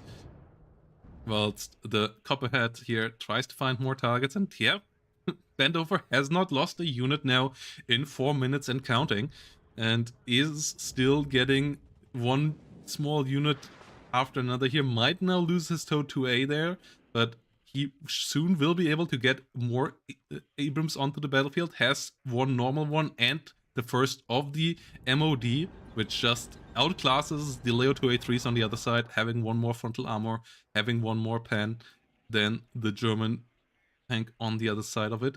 So that will be able to deal with the Leo 2A3 quite nicely, and more of the MODs. You only get as many as the other side gets Leo 2A3s, but having the slightly better one, assisted then by Challengers and the normal M1s, which outclass the normal Leo 1A5s on the other side significantly. Like, that is something that 2nd Panzer Grenadier will start to struggle with later on. You want to have some Jaguars and some Milan 2s around to deal with that, and they are currently not up here. Like, the number of defenses here for Kommy relatively limited. He is ahead in points, but he does not have the artillery up, he does not have the airplay up right now, and his infantry play was far from optimal so far as well. Yeah, I'm so sad that we didn't get M1 mod played yesterday when we had Punks Not Dead, because I could have said that, you know, the only thing that can effectively counter the M1 mod is its natural opponent, the M1 Punk. And this is a reference to people who know about 1950s youth culture in Britain. Yeah, the CLGP here is now trying to go after the Zwilling. is trying to do a good job here. And yeah, the MODs here showing up in significant number now. 2 of them is a crowd, and the Leo 2A3s on the other side, still only one of them on the battlefield. That is not going to be able to really oppose that. If you can get 2 Leos out, then you might be able to overwhelm one of the M1s when you just get the better line of sight and a better start to an engagement, but with just one of them, you don't really have the chance of doing that. You don't have the chance of just coming around, getting a kill, and getting away again. A single Leo 2A3 can't kill any of these tanks quickly, and that means that there is just no way for Kommy to trade out in this engagement well, as long as Bendover is able to micro. Loses a 2A in the north, but the push there is not going to go anywhere either. His fire support is good enough. Tornado AT does get a side shot there, but does not get the kill. Or must have been a front hit then, because it left with 1 hit point. Yeah, must have been a front hit. So Bendover maybe they're still with good micro in the end. Next AGM not able to get out. Avengers and Phantoms here now on the heel of this tornado, and it's flying over all the stingers, and it does get shut down without finishing the kill, and the Leo 2A3 not able to do it either. So no kills coming out of this outside of the Phantom kill, whilst all the fire support units here of Kommy have been whittled away. This is the engagement that Bendover wanted in the last game. This time around he gets them, killing everything with his M1s, whilst all of his M1s are staying alive with only 1 or 2 hit points, but every single one of them stayed alive. He now can resupply them. That's the great thing when you get stuff staying alive in WARNO. That's one of the big differences, for example, to Steel Division, where you can't repair the hit points on tanks. Hit points on tanks are an insane snowball mechanic in WARNO, and it's now nearly in an unstoppable position. Once these M1s have been repaired, the snowball will be on, and it will be nigh impossible for Kommy to get this back under control. Yeah, Schwilling was the last thing preventing the Aero Scouts from moving into the southern position of Charlie, and now the Aero Scouts are going to be able to get there for free. Eyehawks are getting transported further back. A Panzer Grenadier squad is moving in here, and it could maybe anchor that position for just a minute longer, enough for the extra reinforcements of Kommy to come in here. But so far, yep, especially like exactly as you said, high capital investment, high tech, American mechanized forces. Like, you gotta kill the key units. You can't just hurt them, because they are going to have enough supply, at least at this part of the game, to just get them back up. And the M1 mods are almost to full health already, and for the cost of what, 50 points Stolly, and that's basically free, because you can just sell that 50 points Stolly for 50 points when you've used all of its supply. It's free money basically to resupply your units. And the Copperhead artillery is constantly trying to catch the Leopard 2 here, I think, failing to do so. And Kommy's artillery striking back at a Bradley CFV, getting the stun, so probably will get the kill here, and that's a nice... Actually, no, not necessarily. Yeah, the Copperheads here retaliating, getting some more kills, and that's why, like, heavy armored divisions in WARNO, you need to deal with them early, because once they get to the breaking point where they just stop getting their units killed and can keep on repairing them, it's an insane breaking point. I'm not the biggest fan of that mechanic. I like the somewhat persistent damage of Steel Division, but yeah, the repair mechanic is an insane thing to, in WARNO that you have to understand.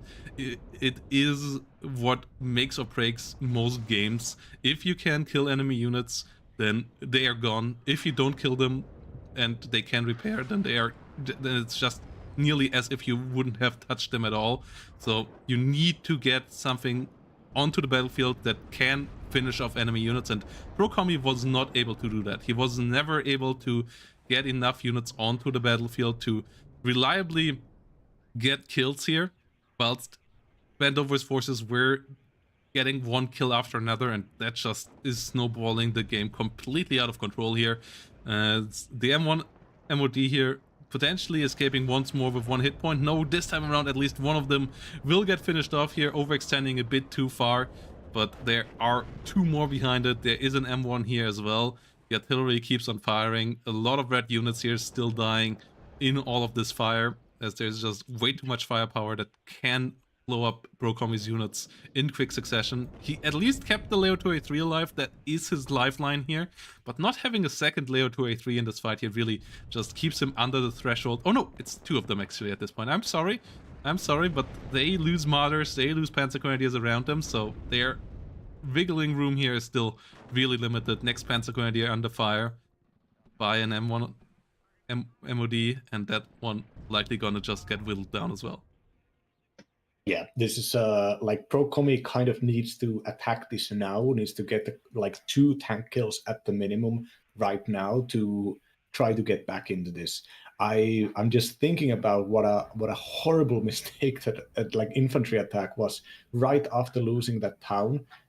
Just kind of uncharacteristic from Kommy. Maybe they don't have enough experience playing against the first horse, which I think is unlikely still, but yeah, this is like Bendover basically got to have their cake and eat it. They got to do an aggressive opener and then also like safely build up this critical mass of tanks that is only ever going to be growing up here.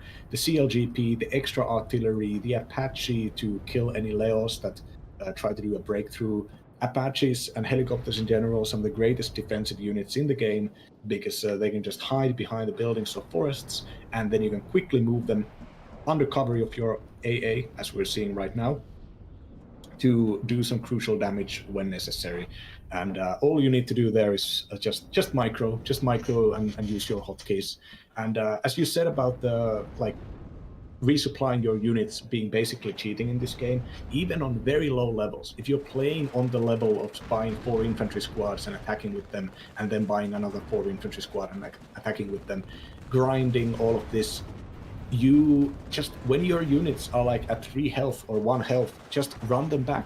Whenever you do an attack, pre-buy supply, so that after your attack has been going in for a few minutes and your guys are already wounded, that's when the supply arrives. Or when you see supply arriving for you in the front line, buy extra supply. That's probably going to be useful by the time it arrives. Just keeping up a position where you can safely right-click your units to run back to and have them back in 3 minutes. This is what it looks like that on the front line here. It just looks like you being completely overpowering. Yeah, and that's why divisions like Div1 have to win the annoying way they do, because they have to be able to get kills, unless they want to end up like the 2nd Panzer Grenadier here does right now. You need to be able to get some reliable kills early on. That's why also the breaking point for these reservist divisions in WARNO is such a small one. Like, they can go from OP to completely useless in one little patch, with 1 or 2 units getting more expensive, because they will go from having the breaking point where they can kill off M1A1s reliably every 2 minutes to not being quite able to do that. And once they are not quite able to do that, they're just gonna die. Because at that point, the M1A1s will repair, will come back, kill more of your stuff, will repair, will come back and kill more of your stuff, because you are not quite able to get... your units are too flimsy as the reservist divisions to not die in an engagement, so you at least need to be able to kill enemy units as well. And yeah, that's what Bendover did here really well, kept his units alive, had a 2-4 KD here. I'm not quite sure when we last saw Kommy having that terrible of a KD in a WARNO game, and that will mean we will get to game number 5 here. Really great show with the first cav here by Bendover, showing how to play those heavy divisions, and also Kommy showing how to not quite face them. Like, just a couple missteps here, completely spiraling out of control and leaving him in the dust. Yeah, I want to go back to the little micro push. There was a Fuchs and a Marder and like 2-3 infantry squads and no other cover, just attacking the enemy front line. And the strategy clearly was the first use the Fuchs smoke and dodge the Fuchs missile, and then use the Marder smoke to dodge the second missile, and then you're up close, and then you can start doing the damage. But there was just way too many. When they reached the site, they had faced way too much firepower already. And after that, I think Pro Kommy just kind of locked into that attack and just kept sending units into it, even though it was a complete failure right from the start. And I think it pulled away the tempo that Pro Kommy needed to do anything on that map. Really was just commitment to that engagement, and then just never having advantage in that game ever again.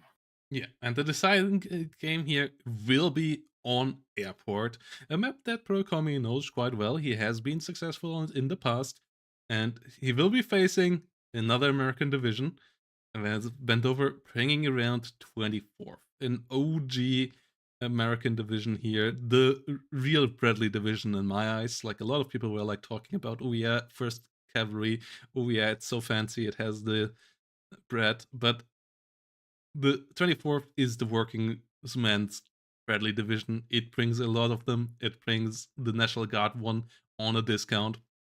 And it has now been buffed with the tanks, with the reinforcement, the recon M1 ACAF, not the ACAF M1 13s and so on. So that 24th has a decent opener again and has now a tank depth that can keep up as well.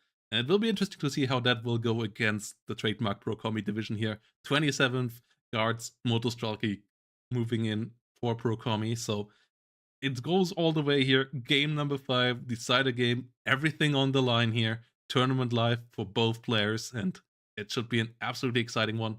Quick break, guys, and then we're gonna be back with game number 5.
Decider game is on the line now. Airport being a classic one, this is the map where Pro Kommy was able to get his second title on, and now it is the one that will decide if he has a chance on a third one, as he did beat Human Place here with 6 guards, no, 6 Motostrelki Brigada in season 4 here on this map. Now in season 6, he's once more closing in on the grand finals, but Bendover could stop him here. And Bendover is bringing in a good division for the map as well. There is no better map for the Strike Eagles than this one, and he is bringing the Strike Eagle division.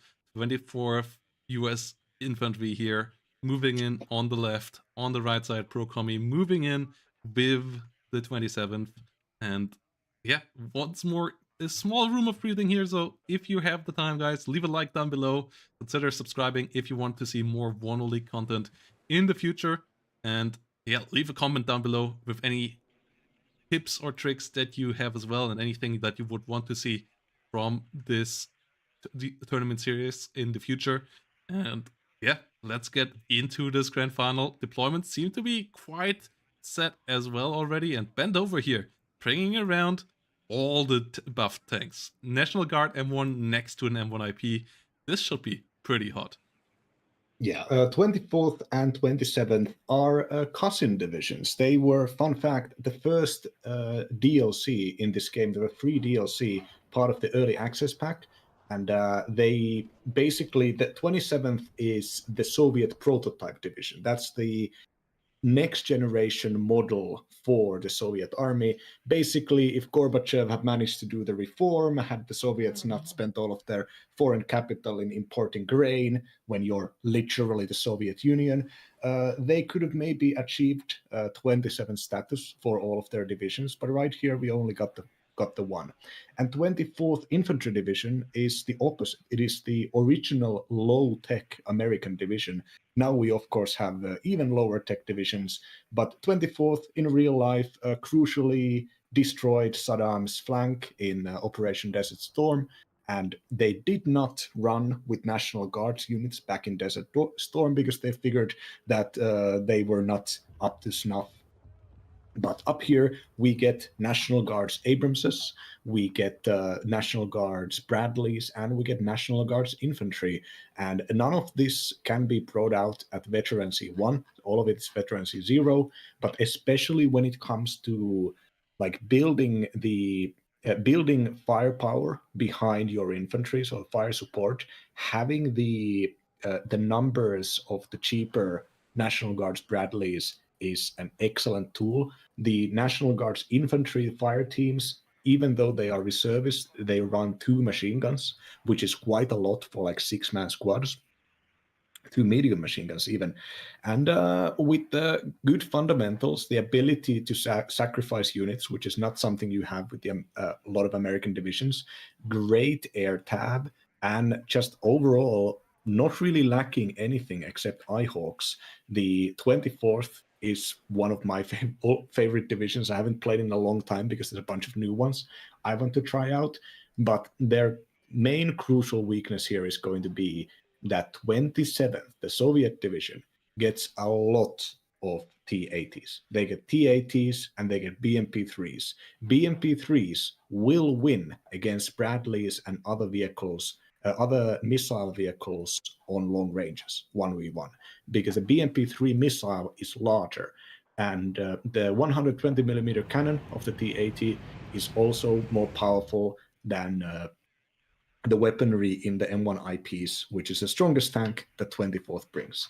Now, this basically means that the Strike Eagles have to participate. The Strike Eagles have to participate in the fights whenever the Soviets are getting fire supremacy, but also because the Soviets are playing with a high-tech prototype division, they are going to have troubles in taking and holding map control, especially early on, as we can see here.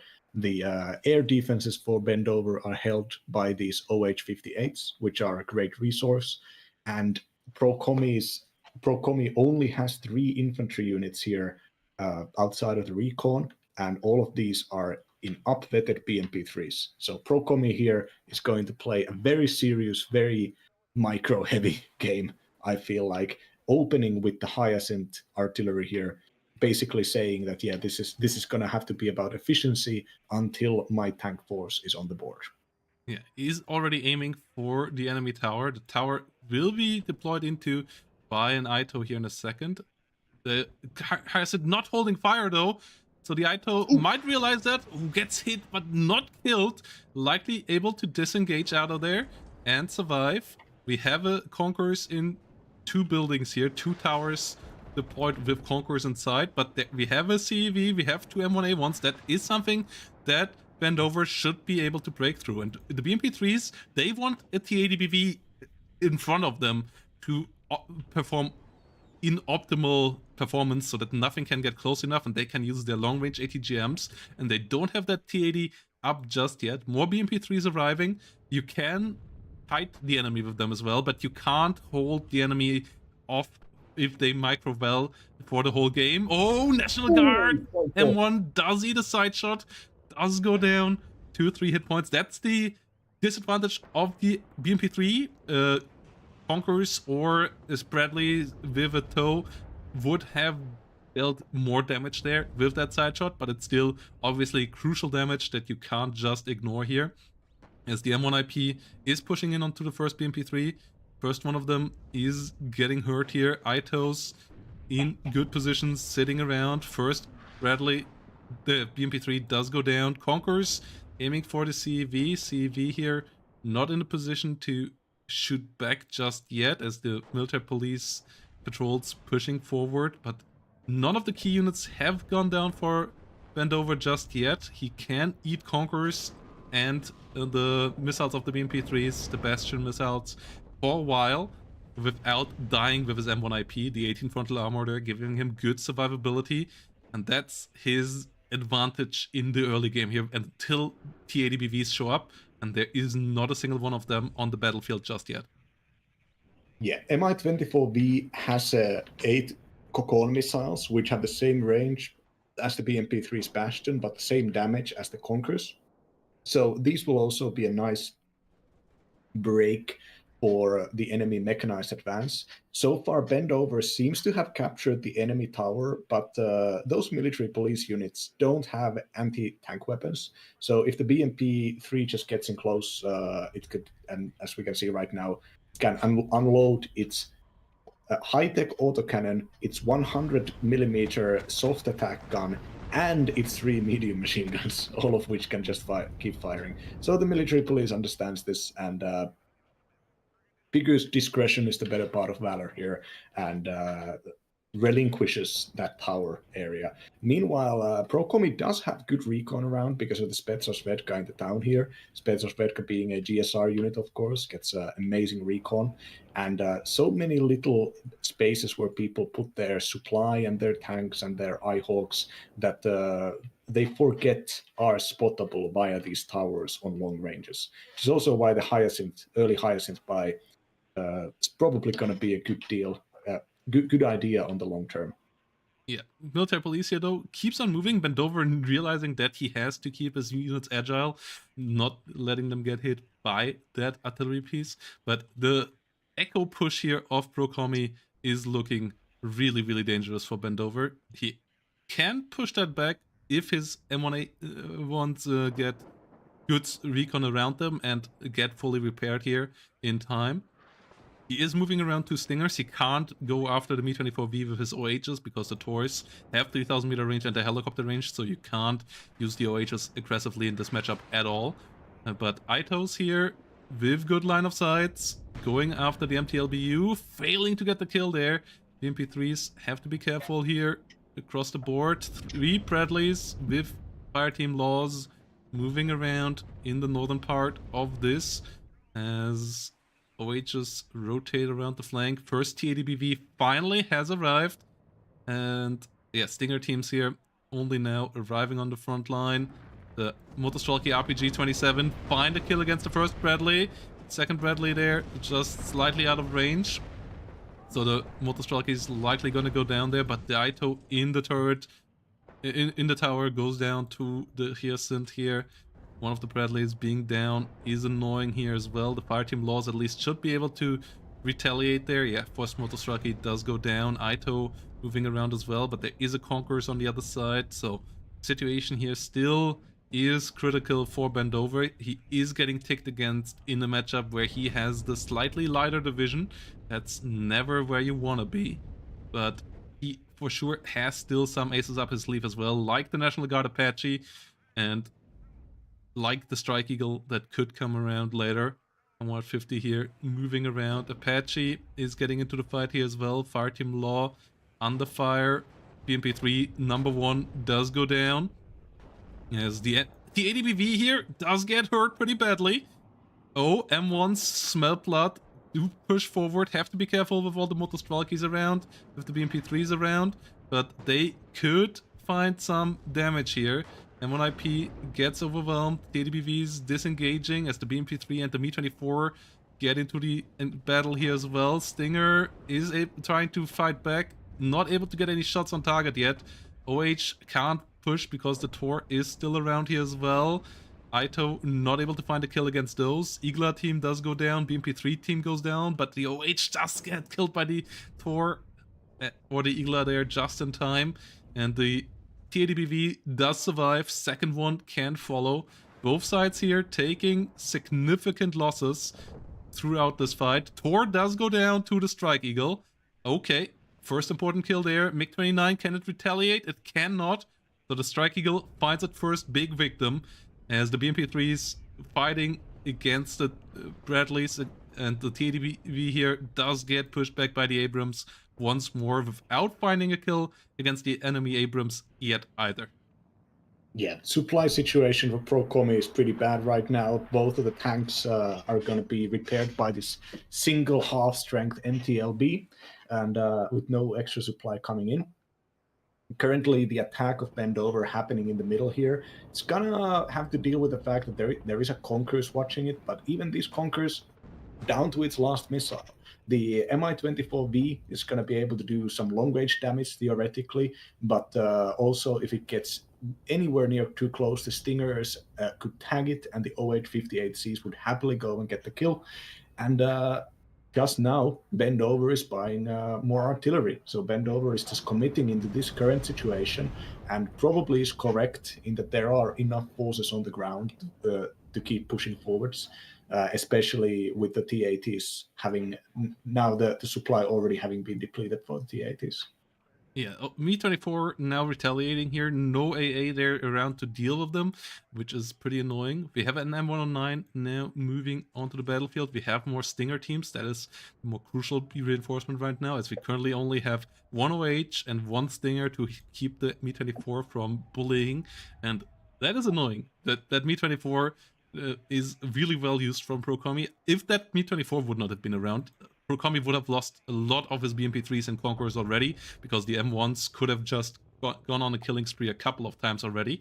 But the Mi-24 did rotate around, keep any armored pushes contained, and at least keeps it here at a 50-50 line with Pro Kommy in the lead point-wise. Question is, can he contain the enemy air force for the long run? And yeah, who will get the next push and take online? The Conquerors here all being empty, that is something that is currently playing in favor of Bendover. But if Pro Kommy can reinforce them, then that obviously could become annoying for Bendover here once more. Currently, he has no recon pushing up north. He has nothing pushing towards the turret, where the Svetka still hold a fantastic line of sight, and the Conquerors team out of there is now going for resupply.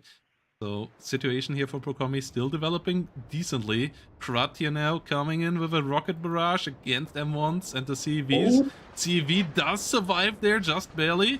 One of the rockets exploding close to it, but outside of that, the Krat likely not gonna achieve much here. The Ito maybe could get out of the building to the north to just make sure that it doesn't get hit there. One of the National Guard Abramses does get beaten up and stunned, but in the end only a Humvee MP going down. That's not the end of the world, and not worth a Krat salvo. Yeah, no, not the full one. Like, you can send in a half one, but the problem was that the Razvedka had opened fire against the MP patrol, leading the CEV to spot it, fire, and nearly destroy the Razvedka. So that was kind of just a revenge strike from Pro Kommy's side to do something, because they cannot spot right now, not into that region at least. Yeah. They went into the tower, they could actually spot the repairing CEV and target it with the Hyacinth. Yeah, the Bradley and the M1 IP now pushing out the Spatch Redka, getting another BMP-3 killed here. Every single BMP-3 kill is keeping 27th a bit further away from getting its death ball of TADBVs with 4 or 5 BMP-3s behind it, just firing endless missile ranges, stunning down your Abrams before they can get into an engagement.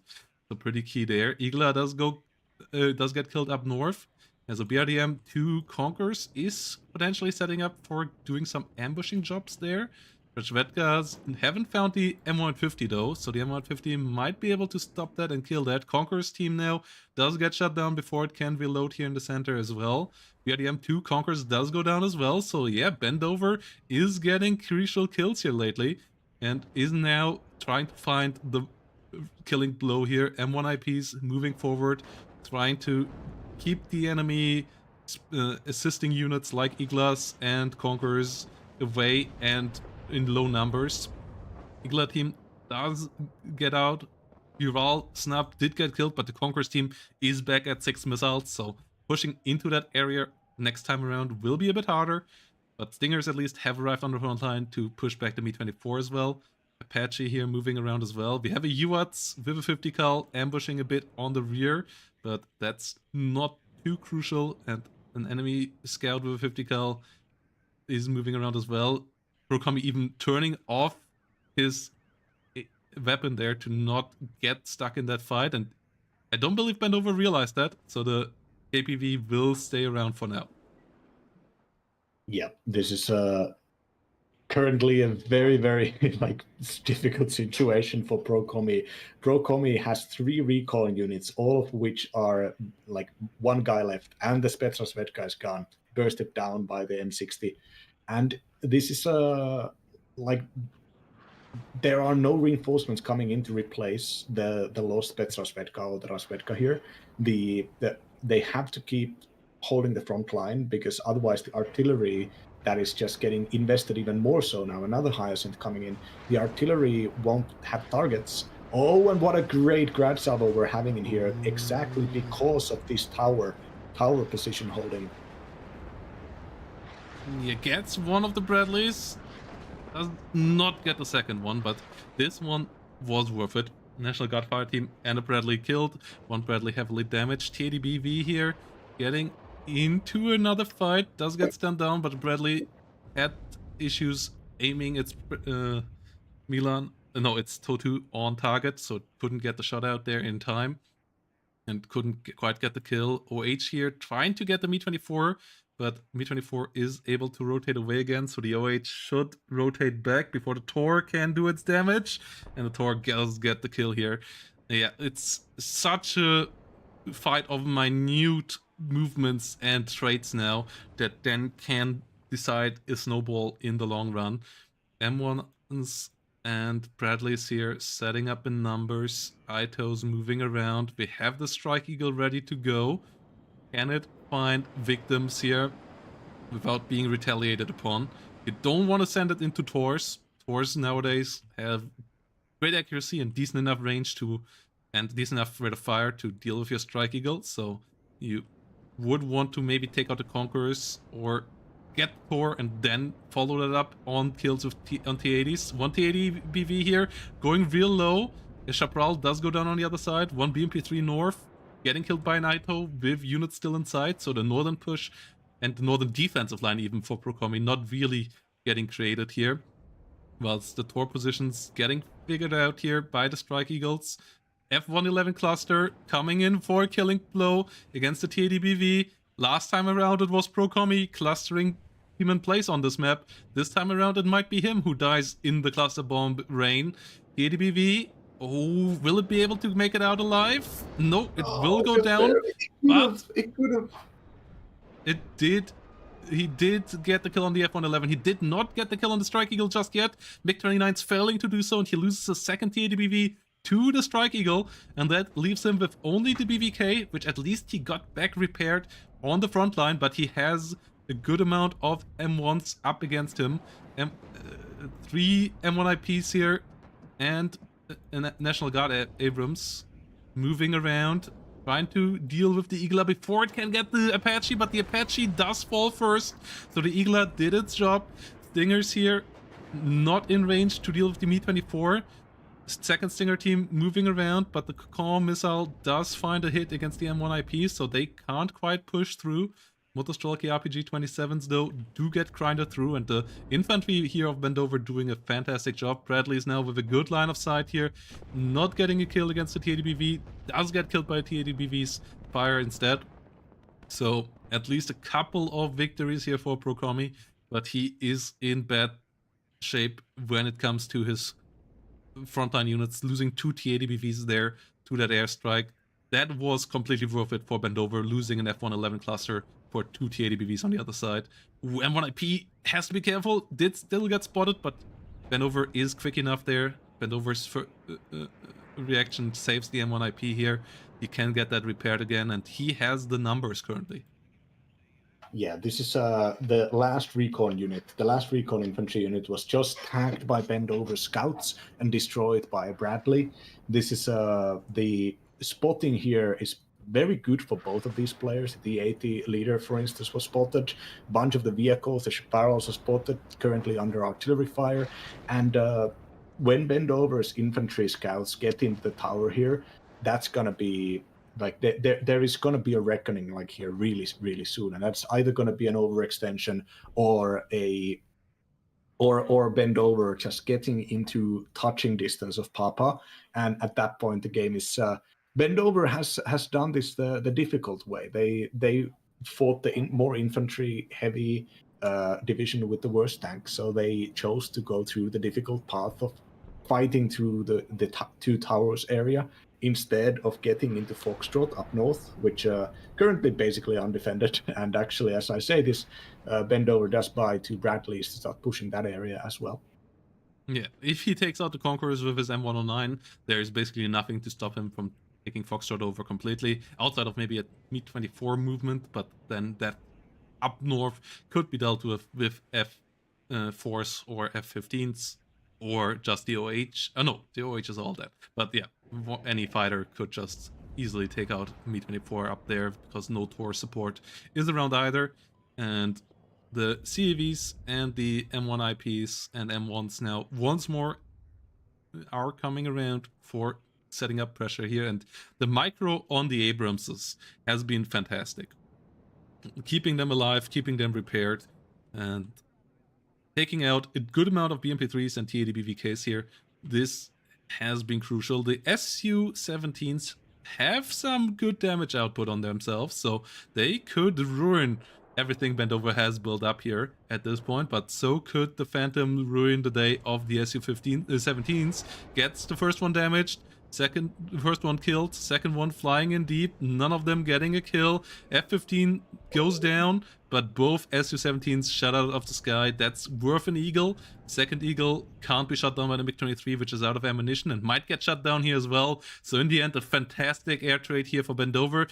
One of his M1 IPs did get hit, is now down to 2 hit points, so his push is once more delayed, but he's once more further ahead in the trades.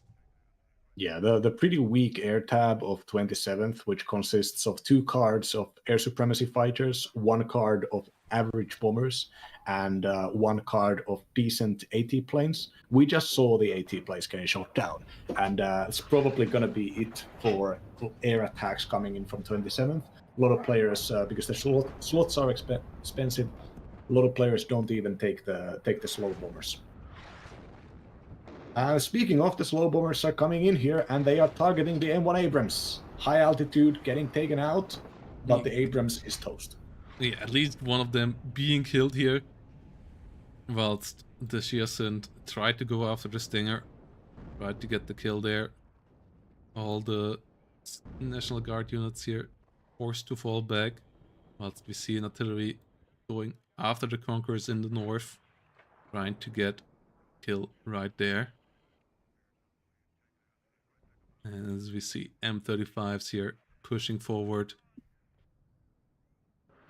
Artillery trying to get the kill.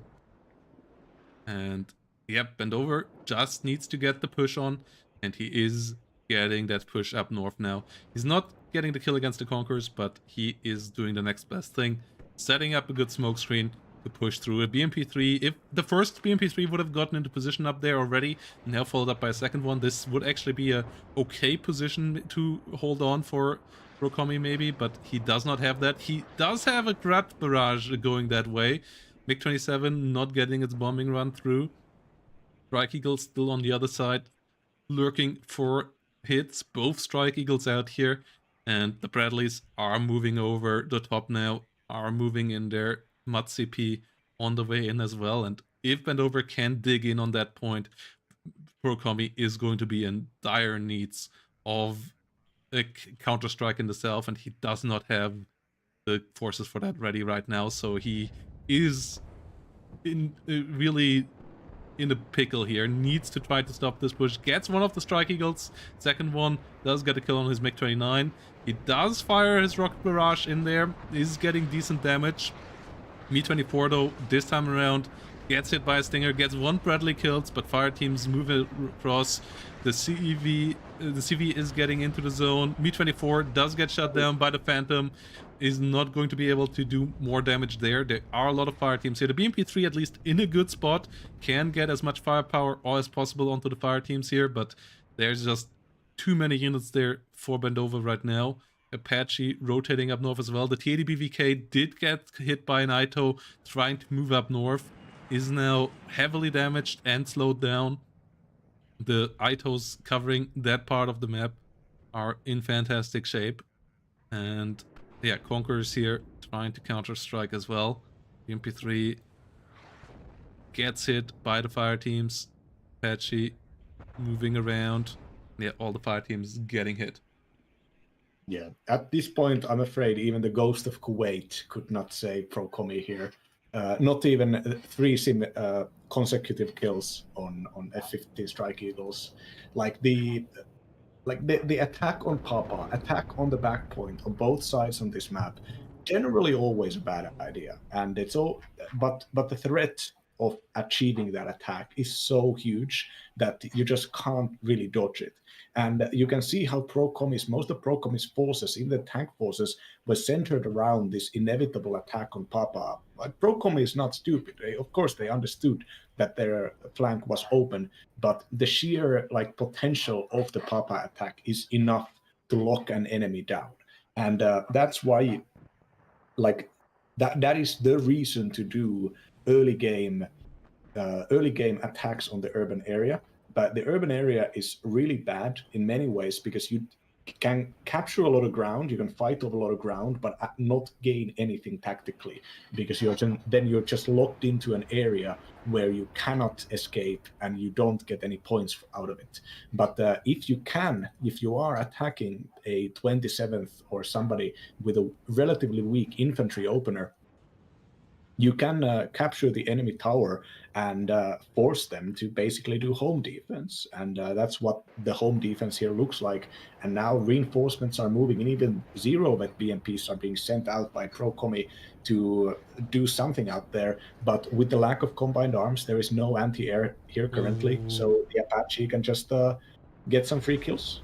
Yeah, BMP3 here is at least getting into autocannon range, but it was too low when it started that engagement, and the Apache does get a missile on target, and Bendover does get the game with it here. GGVP breaking Pro Kommy's run on airport here, and keeping Pro Kommy limited to 2 WARNO League titles, and getting himself into the grand final here. Bendover being our first WARNO League Season 6 finalist after a fantastic series here. Once more winning game number 5 here and moving on to the WARNO League Grand Finals. GGVP to Bendover and Pro Kommy. Fantastic series and a great show by Bendover here in game number 5. Yeah, just of course, always shame to see Pro Kommy dropped away, but dropped away in a very respectable way. The Stoneware match, especially the first cavalry against second Panzer Grenadier, there are no excuses for that. Bendover just absolutely rolled over Pro Kommy in multiple simultaneous engagements. In this map, I'd say it did get close. It did get close. There wasn't that much here, decision-wise, that I think Pro Kommy could have done differently. I think it's just that Bendover recognized the power of doing these infantry screening engagements, as I call them, not actually wanting the infantry to achieve anything except keeping the enemy on their feet. A standard 7-man Motostrelki squad, even when upvetted, is vulnerable to the standard infantry being brought out by 24th, because 24th is a mix of large 10-man assault squads and then small 6-man squads with multiple machine guns. So in both cases here, basically I think Bendover was baiting Pro Kommy to just keep investing armor and BMP3 resources into defending the town. And After securing those towers which were the facilitator of Pro Kommy's very aggressive artillery play, like one of the artillery pieces got like 2 veterancy ups, like it was incredible, like or 1 vet up at least. The hyacinths were clearly going to be the pathway to victory one way or the other. So infantry pushing the towers until the enemy just doesn't have a recon advantage, and at that point Pro Kommy had spent so much of their resources dealing with those attacks that the late game they just didn't have any of the things that make 27th truly remarkable. They didn't have a wide front line of BMP3s that could fire these flanking bastion shots really quickly from far away. They didn't have a core group of T-80s protected by Thors that couldn't be like picked away by Apaches or Strike Eagles, and they also never actually managed to hold into the middle. Probably largely because Pro Kommy was so horrified about losing the large high-rise tower that resources went into defending the high-rise tower instead of keeping up the front line in the middle, and this then meant that that front line will slowly close on Pro Kommy, as we saw kind of in the end. Yeah, GGVP here. Really gonna be an interesting grand final, no matter against who Bendover will play there.